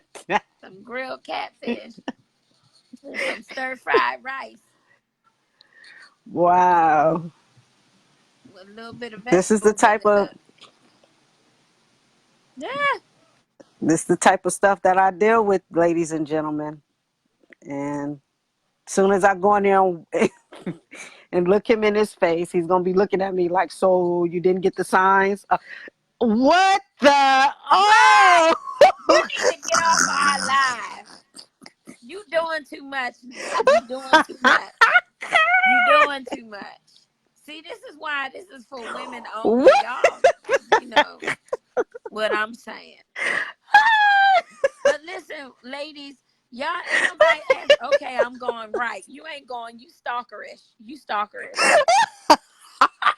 So I'm saying, ladies, y'all ain't asking us no questions, no comments. Let's hear from you before we get off of here tonight, or before Takika pass out from laughing at her husband. My goodness. Whoa! 5 years straight. Oh, whoa! Okay, I know you a stalker. He bold. Woo! Woo! He is bold. Listen, You mad bold, sir. look. Look, y'all. He got out the hospital bed a new man and don't care. He got out the hospital. I got a question. Oh Lord, we Oh didn't even God. want you to ask your question. That's my question. What is your question? Y'all have to watch him because he got Oh my he got God. tendencies that he borderline with some mental illness. So y'all had to excuse him. Whoa. But He's we love you something. though. What's your question? This man said 5 years. All right. Yes, and actually coming up on 5 years. Is it gonna be 5 years? My anniversary. It's gonna be our 5th-year anniversary. Should you ever stop flirting with your spouse? No, you should never stop flirting with your spouse. Every once in a while, I smack mine on the butt. You know. What? You know when he hear that he go he gonna Is ask he you on? why'd you tell Is everybody he on that? the live? Look, ain't nothing wrong with that. He That's gonna give my you that look. husband. That's my honey. I can do that. It's mine. Look. I don't know if I flirt or not because I don't know if I'm a flirt. I don't know if I flirt with my husband or not. I'm You probably do. Uh-oh, Monica I'm said, ha, ha, goofy. ha, I do the same. I know that's right. I smack my husband on the butt, but he's uncomfortable with that because it's not much. Look. But he likes when I rub his head, though. I'm just saying she be talking my wait, what? She be talking Oh, my attention yeah, that's from wrong. oh, I Yeah, be that's taking wrong. his attention from Talk the about, is it pulpit. wrong to end church early because how sexy she be dressing? I'm asking for a friend. What? You ain't asking for no friend. No, but I think Yeah, I do. I rub his hair. But when he preach good and he be looking good up there in them suits that he be wearing and he just have my attention, I be all in every spirit I can be in. Like, yes, honey. Especially My when he mouth is preach open. Did you good. see that? When he preach good, I'm like, oh man, I don't want we you to need to see get that a comment that he put down there. what? Yeah. But we're going to move on to Dr. Carol What? Daniels' question. She said, approximately Michelle, what was the length of time between, I guess, I don't know, me and my husband dating, and how did you know he was the one? Dr. Carol, are you talking about how long we were dating before we got married, or before he proposed, or what? Because I have a certain belief about dating, saved, and I really don't believe in dating saved. I'm sorry, that's just me. I'm like, because so many people have tried to approach me and like, can I take you out to eat, da da da da, and I'm like, this for seriously. I was like, no, I don't have time to waste, because why am I gonna go out with you and you ain't my husband? I ain't your wife. Why am I gonna waste time dating you and miss out on the person that God has for me? And so I would tell Hmm. him no, and they'd be like, why? I was like, because God didn't tell me you was my husband, Wow. and they would get mad, and I didn't care. So when I met my husband, the man that was to become my husband, um it was crazy, because everything in me was telling me not to go to this event, but I went. And I said, between the first husband and the one you have now. Oh, how long was it between my first husband? Well, shoot. Wait a minute, honey, we can't do first husband, because my first husband, I was 19 years old. And so you talking about the last one, the first one I was saved with. The first one I was saved with, and the one that I have now, it was actually 3 years. It was 3 years between the two. Um, I was separated from, well, me and my husband's marriage was over uh, July 20, June 2011. I met Bishop Horace Allen. I met him November the 5th, 2013. That's when God made the connection between us, but we never did talk or anything like that. Um, to say, you know what, God is saying such and such and such. No, we didn't have that conversation. We didn't start really talking to each other, and it was about ministry stuff, until February of 2014. And it's a whole long story about that.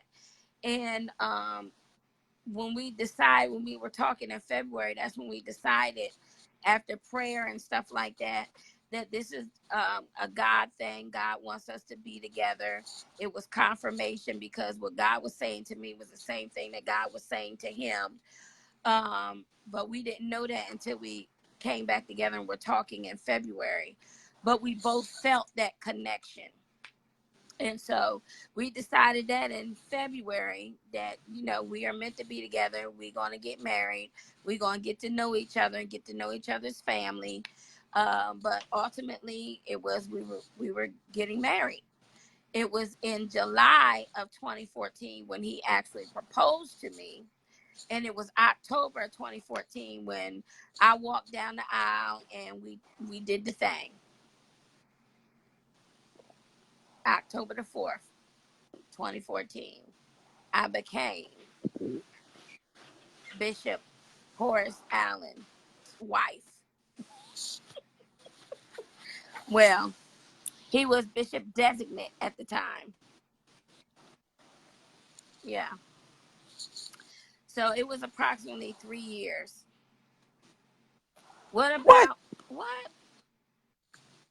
Um, between the first husband. Okay, I hope I answered that. And then this one says, what about the women that's questioning if their spouse is still the one? What God joined together,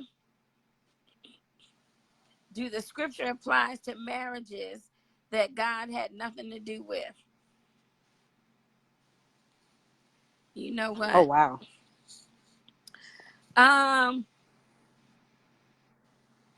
What? Well, as it relates to that question, Bishop, as it relates to that question, if they're questioning if their spouse is still the one, there's some internal issues within their relationship that they probably need to go have some counseling. There's some things that need to be worked out between that husband and wife. Probably mostly some emotional hurt and pain or whatever that they're going through. Yeah. Most of the time, it's just a failure to communicate. But anyway, any other questions? Let me see what we got on here. What we got on here? Can you see the questions? Just trying to help somebody. Okay, yeah. Yeah. Okay, are there any other questions? Anything, relationship questions, anything like that? Anybody want to ask specifically to Minister Takika or myself, or just about the topic that we're talking about, period? Who is peeping in? You Peeping looking at in? somebody. Oh, I was looking at my nails because I need a feel. Man. Oh, hi, Uncle Melvin. Melvin Jackson and my godmother, April Jackson, have been married for a very long time. I love their marriage. I love them. I grew up with them. So I see some people on here that have been, well, who promotes their marriages, and I take my hat off to them because it's Amen. hard to promote that. So some of you guys I don't know personally, but I see you promoting your wives and your husbands on social media out of happiness, Yes. regardless of anything. And you can feel the difference. That's one thing. You can feel when somebody is honestly promoting their relationship out of happiness. A lot of people, used to think that what me and my husband, when we would promote our relationship, it was part of like, somebody asked us, was this just a Like a business marketing relationship? strategy. Yeah, no, honey, this ain't business. I'm not going to go through all this struggle just for it to be a business Come relationship. on now.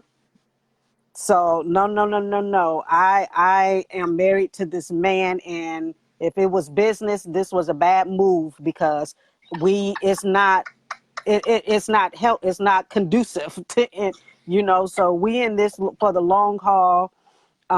It's He worked my nerves, I work his. We have our moments, but this is not a business move.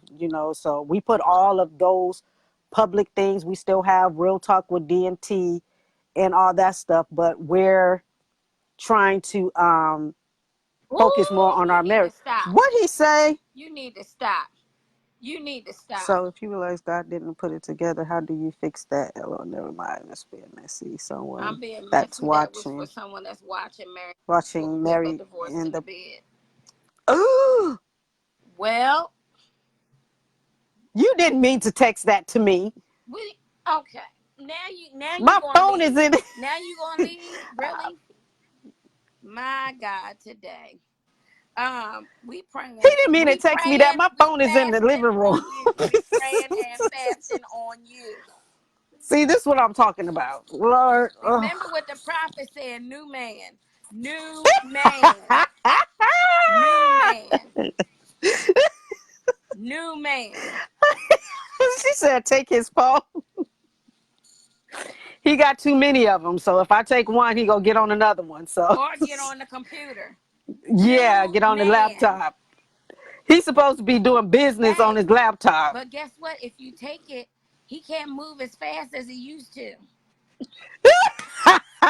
That's not funny. I'm not laughing. You know you are. No, but seriously, about what you just said, what you put on there, for real though. This is the thing. People always gonna make an excuse when stuff don't work out the way they wanted to because they lazy and they don't want to try to make their relationship work, Yeah. and they just want to get out of it because they saw something else that they want to do that they think is going to be a whole lot better. And so they say, oh, well, God didn't put it together. This can't be God, because Yeah. you get out of your relationship what you put into it. If you Yep. expect your husband or your wife to treat you any better than you treating them, you sadly mistaken. You got to spend Yep. time and you got to cultivate your relationship. If you too busy being a busybody wife, and you spending more time doing other stuff than being a wife to your husband and spending time with him, then that's what you're gonna get. Now, husband, if you ain't spending no time with your wife and you think the only time you're gonna spend with her is when y'all get in the bed together, you sadly mistaken. She needs some stimulation emotionally, mentally. We need, Yep. time to be spent together as a man and Right. woman, a husband and wife, getting to know each other, talking, communicating. That's what works for me as a woman. Spend time with me. If you don't want to spend no time with me, then I feel like you don't care.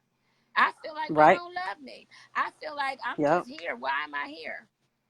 I Yep. start getting them kind of thoughts going in my head. Why am I here? Yep. Yep. you know and so it's a two-way street. You got to take care of your relationship. If you don't, Yep. then of course things are not going to be well.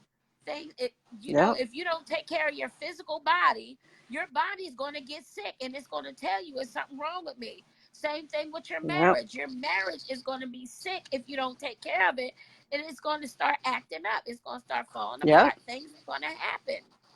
Yep. And so My you have grandmother to used to take tell care me of that your relationship. your first ministry is at home with your family. You have to get that together. You can't have Yeah. a broken household and go in church and preach to people about togetherness. Come on. Because how Come can on. you do that? You're falsifying. I don't listen to, and I say this again, I'm not one that get up and say I'm a prophet or any of those things, but I sit and I listen to certain people speak. And I ask myself, how can you get up and speak when your life is not promoting what you're giving up there? That's not a good look, Chief. If my home is broken and whatever it is going on between me and my husband, regardless of anything, and I'm not talking about the little spats that we have and then we go to church and then he has to preach. I'm not talking about those. I'm talking about that there's no connection at all. Come on. There's no involvement at all. You rather spend majority of your time outside of the house than spend it inside of the house with your wife and your family. And then when you come in, the first thing you say is there anything to eat? I ain't seen you in 15 hours, but the first thing you want to ask me is that? No, sir, no, Come ma'am, that it on. don't work like that. Call you on the phone and be Ministry like, what starts you at cook? home. Ministry starts at home. You have to get home taken care of first before you go out into the world and try to preach to people out there. You're trying to save people's lives, but your family is drowning. That it don't match, like it don't work like that. I can't have my husband, I'm standing there and I'm drowning, but he giving floats to everybody else. Woo, What's Jesus. happening? You Jesus. can't do Jesus. that. I'm not going to be in a characteristic marriage for you because of your title. And the one Come thing I on. love is that my husband knows that I'm not going to sit up here just because you're bishop, whoever you are, and your pastor, whoever. I'm not going to sit on the front row and be silent and just be the wife and smile. That's not going to last for a long time with me. That's not going to work for Takika. So my husband, what I love is that we have to fix it at home. Now, sometimes, like I said, when we have our situations or we have a disagreement with each other, we'll put it on pause because we have ministry to take care of. But we will come home and talk about the ride home would be a tense one, but we get out what we need to get out. Right. And maybe sometimes God, not even sometimes, but God had to be in that for us to come back and revisit that situation again. Right. Maybe we both needed to be in church and let go and let God so we can come back and revisit that with a level head. Right. Because some it happens like that. I'm happy and I thank God that I have women around me that are married to people in high positions, whether you're a pastor or a bishop or whatever. I'm just saying that because my husband is a bishop. That's why I'm speaking on that. Some of y'all don't have husbands in ministry. Your husband works for, have businesses. But I'm happy that I've had women around me to tell me, girl, we ain't perfect. We had an argument just yesterday that lasted until this morning. We finally made up. Come on. But you have to make sure home is fixed. You're not going to sit up there and you continue to use a shower. If the pipe is showing you that that water is splashing out of there, you have to fix it to use it. You can't continue to put your family out there and broadcast it like it's perfect when it's broken. You have to fix that to use that.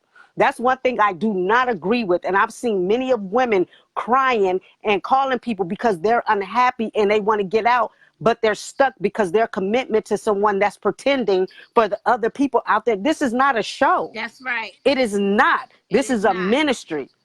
Now, if you feel like you need to have 15 other women in your life and you need the fan club, don't get married. Exactly. That's to men and to women. If you feel like you need the attention of majority men around you, don't get married, because this is not for you, boo-boo. Because God will step in and tear you all the way up in that marriage, and you won't know what hit you. This is not a joke. Marriages have gone down. They have gone downhill because people think getting married and cheating is cute. It is not.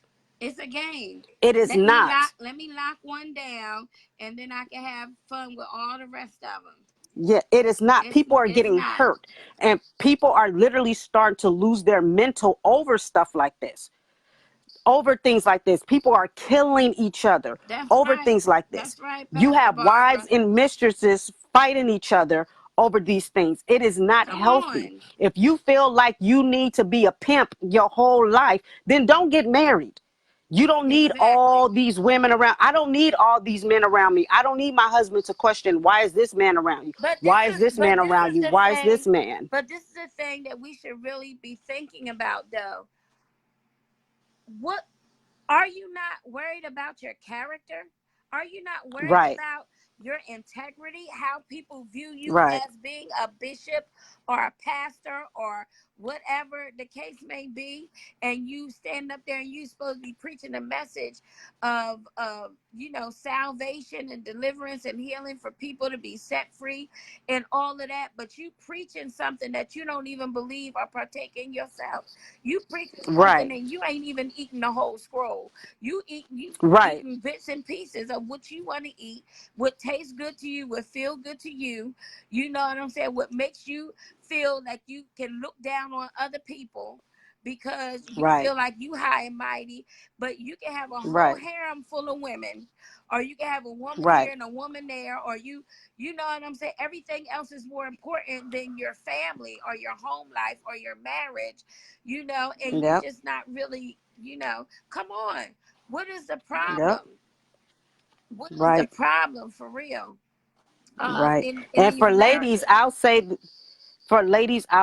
this. I know we pray and we stay and we pray and we stay.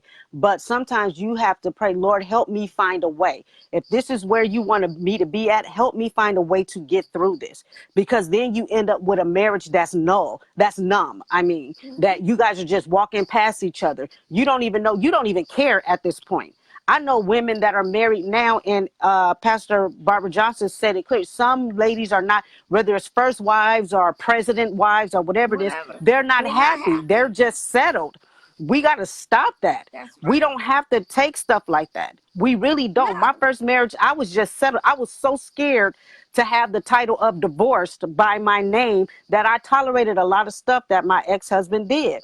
You have women that I've literally seen women that's like, we got an agreement. He do him, I do me. Okay, boo-boo, if that's your lifestyle, then that's your lifestyle. That's between you and God. But I know for me, where I'm at in my life with my husband, I don't need those burdens on me. Either we gonna work through this or we can work our way out of it. That's how I see it going. And you go, may the good Lord watch. And I find it ridiculous as we get older that you still have people that think it's cute when you're in a marriage. It is not cute. But this is the thing that people fail to realize, Takika. At the end of the day,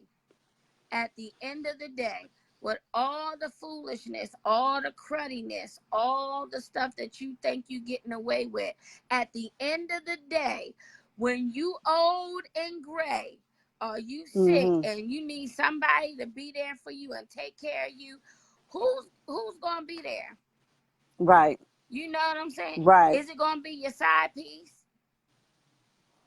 Is it gonna Right. be the piece you sending money to that you see every once in a while? Is it going to be the one? Come on, is it going to be the one that you whining and dining? Is it going to be the one that you know what I'm saying, you giving money to go out of town for their birthday, or go to plays and whatever, because you know that's your other boo over there? You know what I'm saying? Or is it going to be the wife, the one that you took vows with, that's putting up with all your foolishness that really don't have to? Right. You know what I'm saying? Who's it gonna Right. be? Who gonna be the Right. one? Because see, Right. them ones that you spending all this money and stuff on and buying all this fancy stuff, when your money gone, where they gonna be? Wow. Where are they gonna be? Where are they gonna be? They gonna be with the next one. Woo! Wow. But your wife gotta be there to hear you crying and moaning and complaining and all this stuff about your situation, loving on you, trying to encourage you, and all this stuff, rubbing your back and everything, and tell baby it's gonna be okay. But you gonna treat her like crap? Yeah, this ain't no joke. Some people are becoming Yeah, they're I mean, becoming but I'm crazy. saying this is what we see. This is Yep. what we see. And it's like, when are you gonna get a clue? One day you gonna be old and you gonna need somebody to be there for you. You better get it together. Man, I used to ask my dad, because when my dad got out of jail and he had women just around him and he'd be going on dates and I'm like, Dad, are you getting married again? And he told me honestly, he said, Kika, I married your mama. That was my wife. I'm not trying to get married again. I said, so why do these, when that one woman thought she knew she was gonna marry my dad. And it was only one woman outside of my mom that my dad would have married, but he honestly, so he said, yeah, I messed that up myself. So because that happened, he said, no, I'm not going to get married again. Why? Because I'm not going to promise a woman something that I'm really not going to give her. Right. I'd rather be single and just live my life. He was like, he was 50 years old. He said, what am I going to do? The person that I would have asked to marry, I messed that up. So now I'm out here and I'm just going to live like this. I'm not marrying nobody. My kids is grown. I got my grandkids to think about. He told me, he said, I don't want to waste any more of my time investing in a marriage when I know I'm not going to be committed to that. I was like, oh, okay, that's cool. I But get you that. know, And one thing I literally, hear though people say, one thing I hear people say, and it saddens me, it actually sickens me. People say, especially people in the church, you know what I'm saying? They get mm-hmm, married to people, even if they really don't want to be with them like that and they want to be with other people. They get married to certain people for a certain look, for a certain kind of whatever. And then they say too, oh, well, the reason why I got married, because you know you can have sex, it's legal. It's legal. what makes it hard for many is society tend to glorify side chicks. Yeah. Um, Janae, is that from that's Johnny. Johnny from the church, right? I'll say this: I was a side chick, and I what was one too, glory, but not in the church. what what made them? I was raised in church, and I'm not going to even lie. I'm gonna be perfectly honest with you. What made me, and I guess that's why I can speak on it now.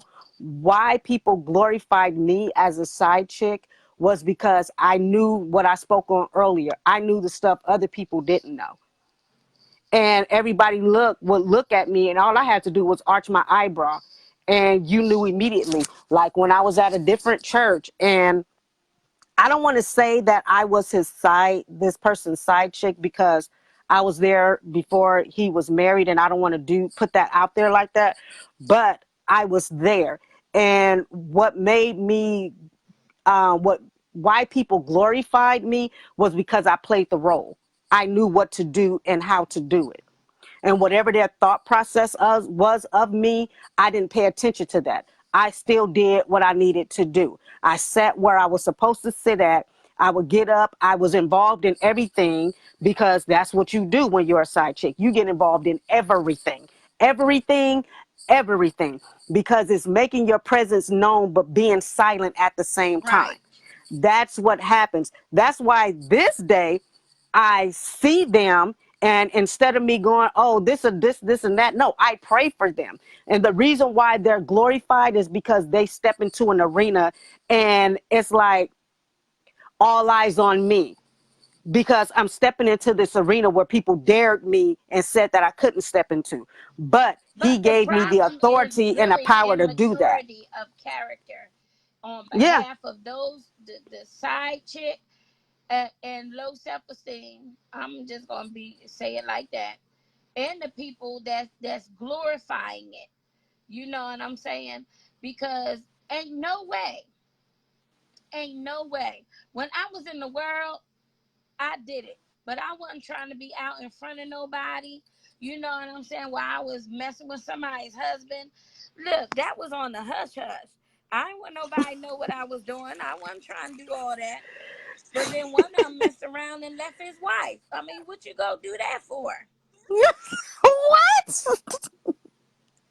And so, I'm like, man, but and then I had to Oh, repent.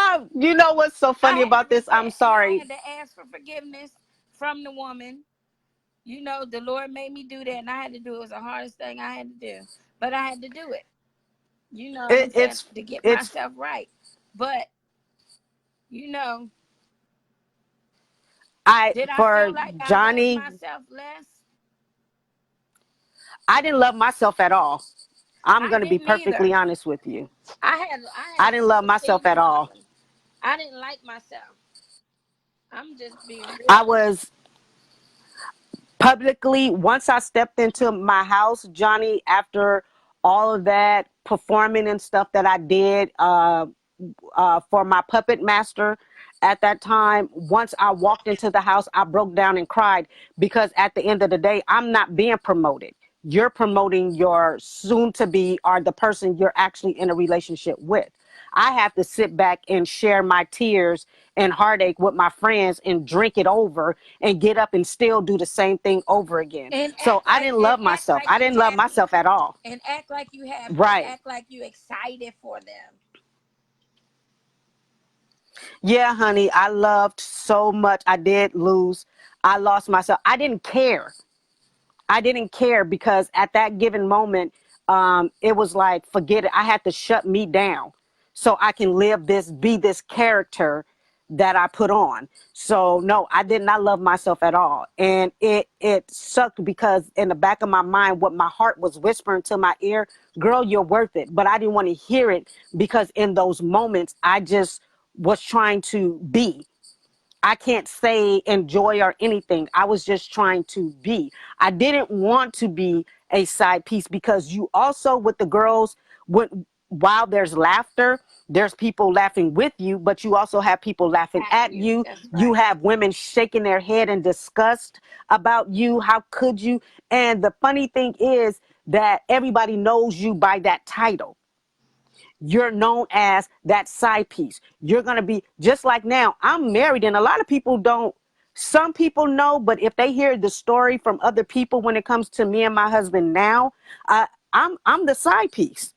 I'm the side chick. I'm the this. I'm the that. I'm the whore and all this stuff. And it was heartbreaking at first. But one thing my husband told me, and I had to stand on that to this day, is that nobody was there in that discussion between me, you, and that other person.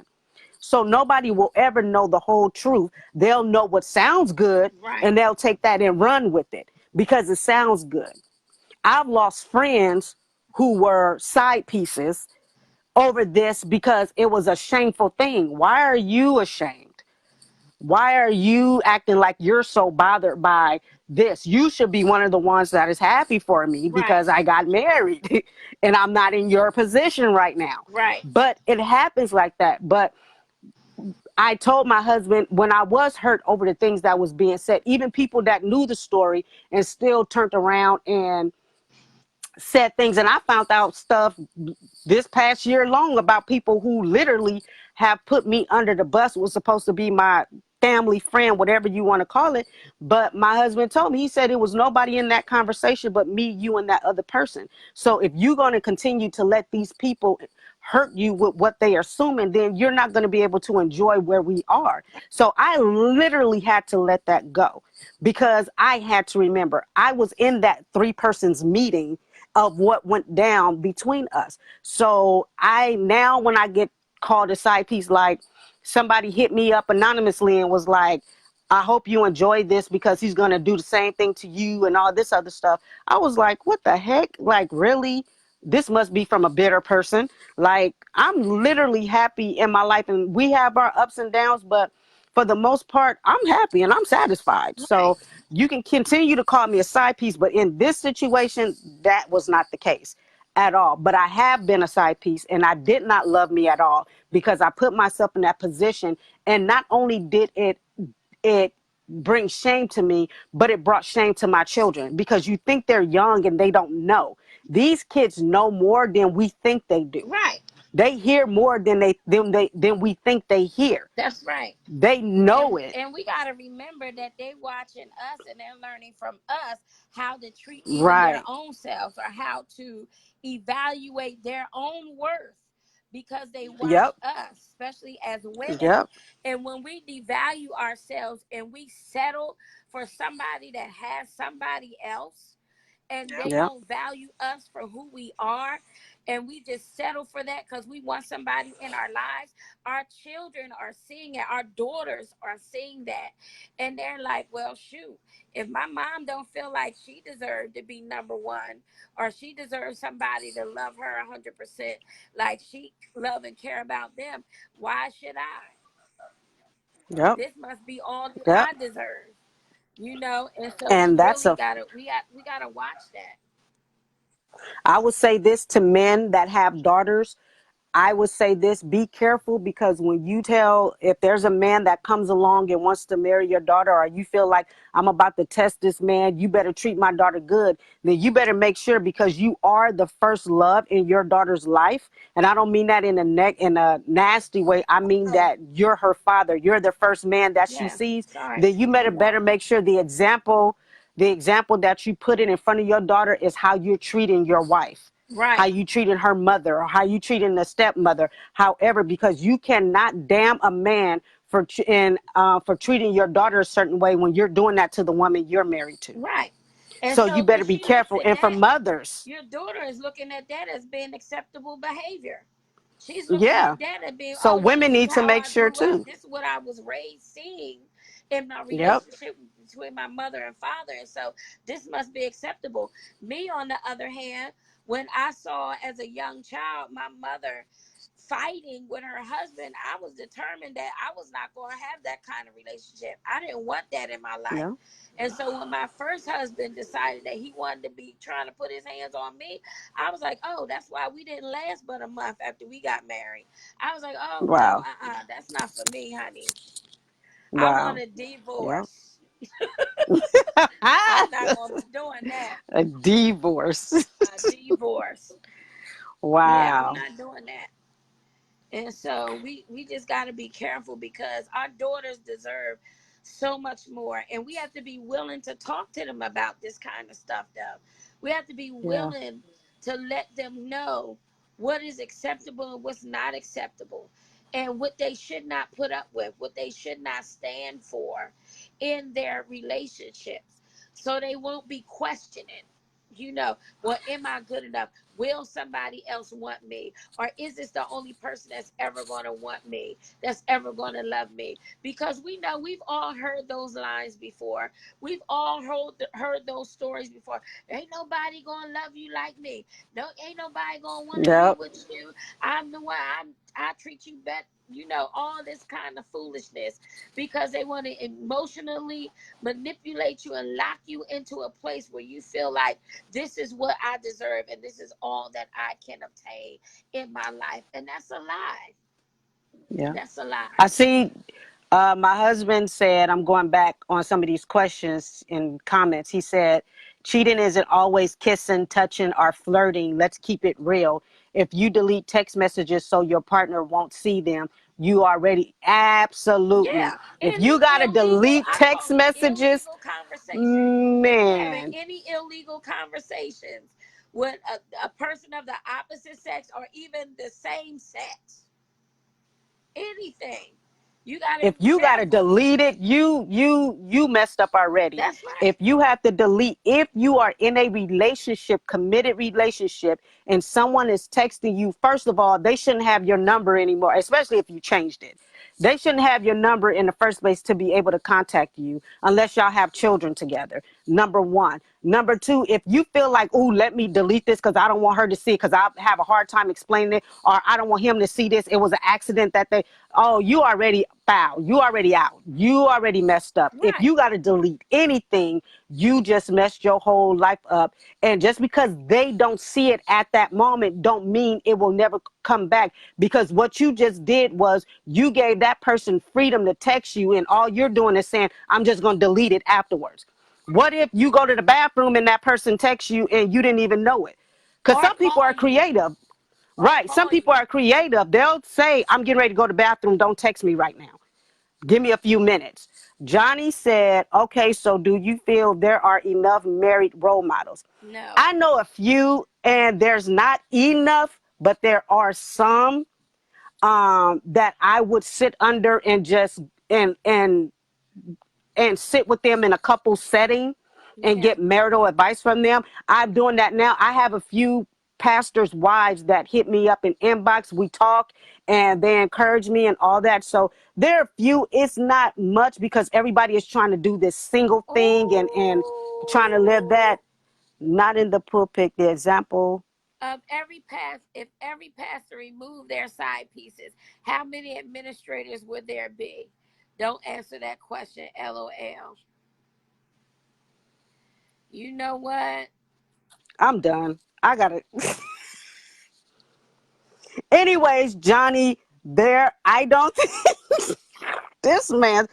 Oh my! Put your phone down. Do you see my I face? don't think I don't think there are enough role models, Johnny. I'm not listening to my husband no more. He's trying to be messy. Trying to No, be. he's being serious. He's being He serious. is That's a being serious very question. serious.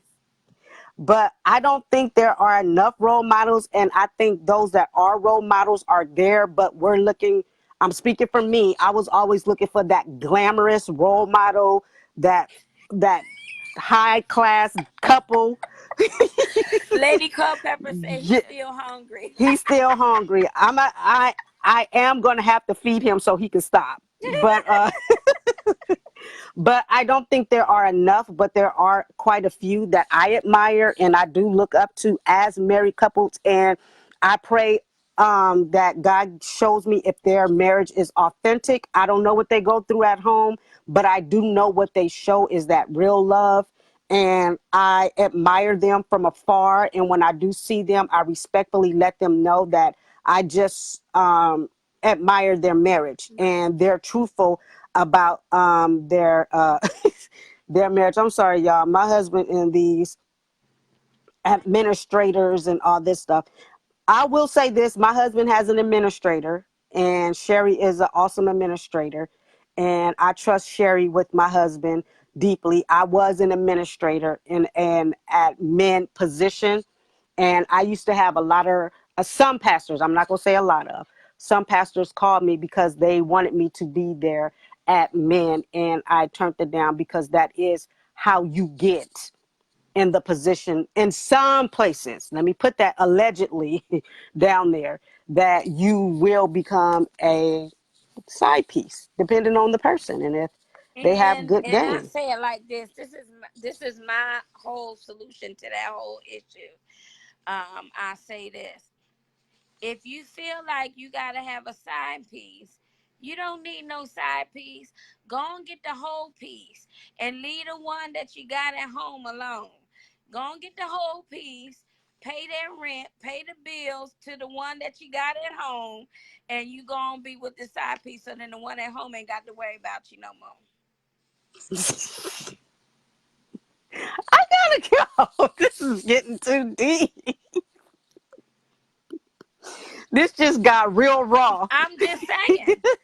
Why? He Why? said, "Go get the whole Why? piece." Why cheat? Why have a side piece? Why have a side piece?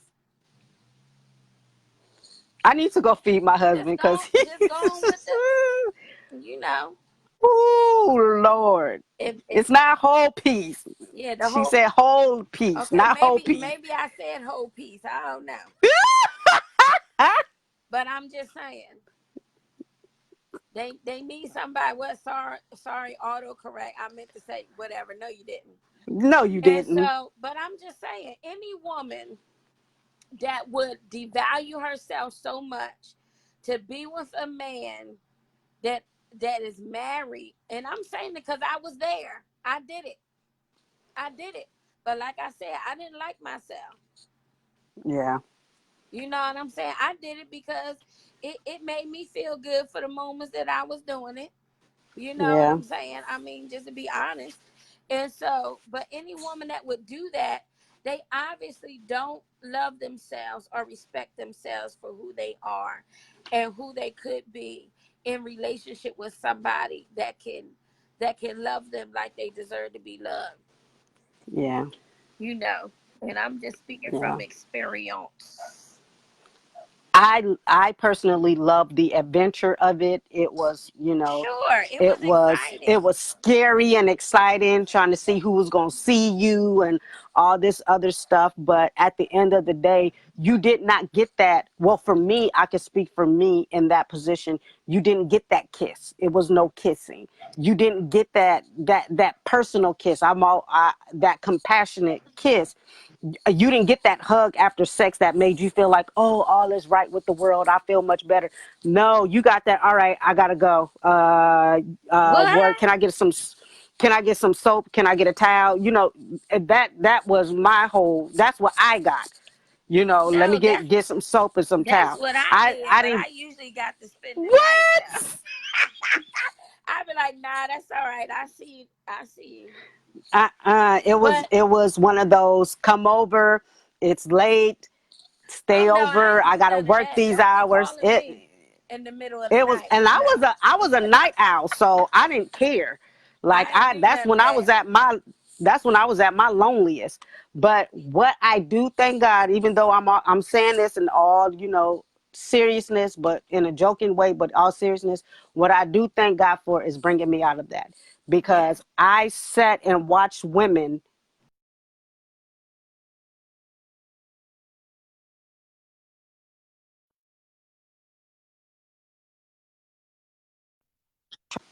sub other women because they feel like it will get them the position that they want in that man's life, and it will not.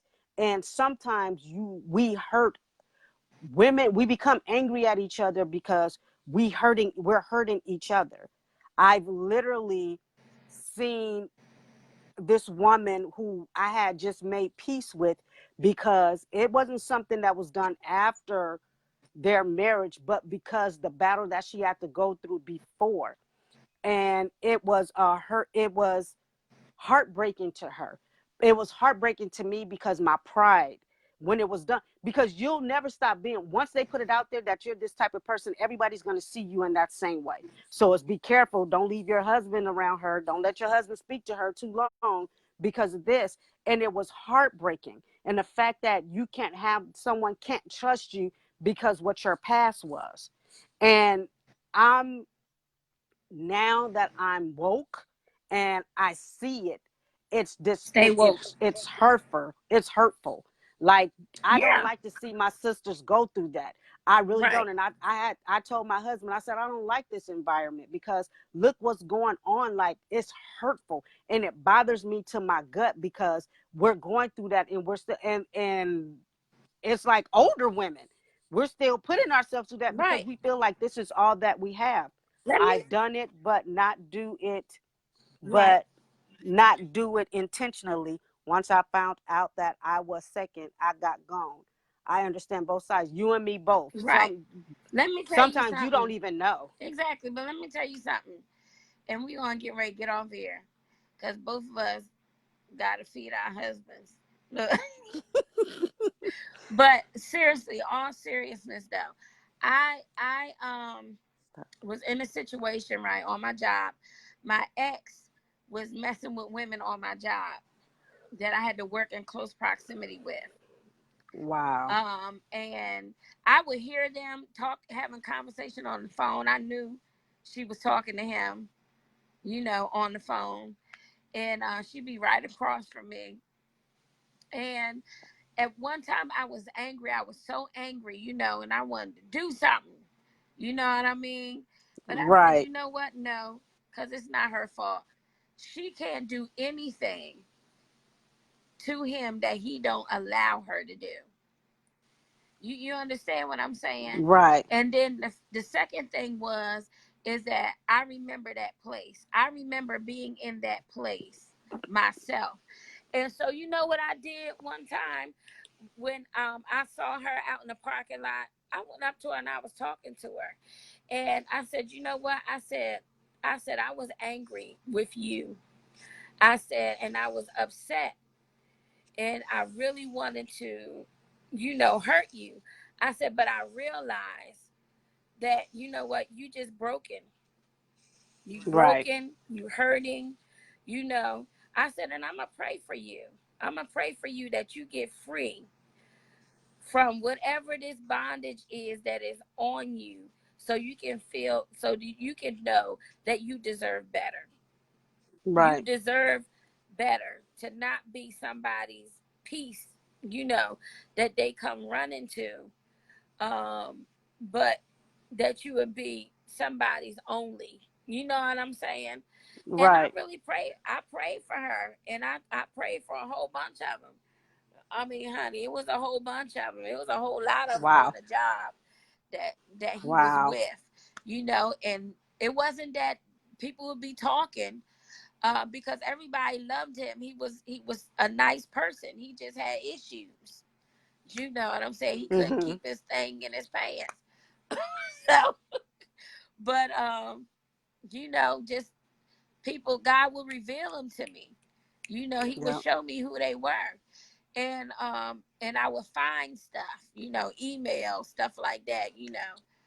And I was just be like, man, I had to pray and ask the Lord to help me, so that I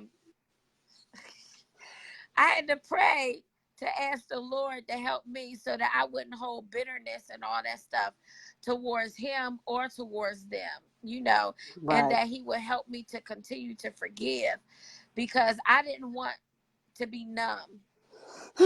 You know what I'm saying? Right. Really? I didn't want to be numb. I didn't want my emotions to be turned off and just keep Right. going through, what I'm saying, the motions. And so Yeah. that's what I had to continue to do to be able to process through it until God released me. Hallelujah. Right. Jesus. Yeah, no. And yes.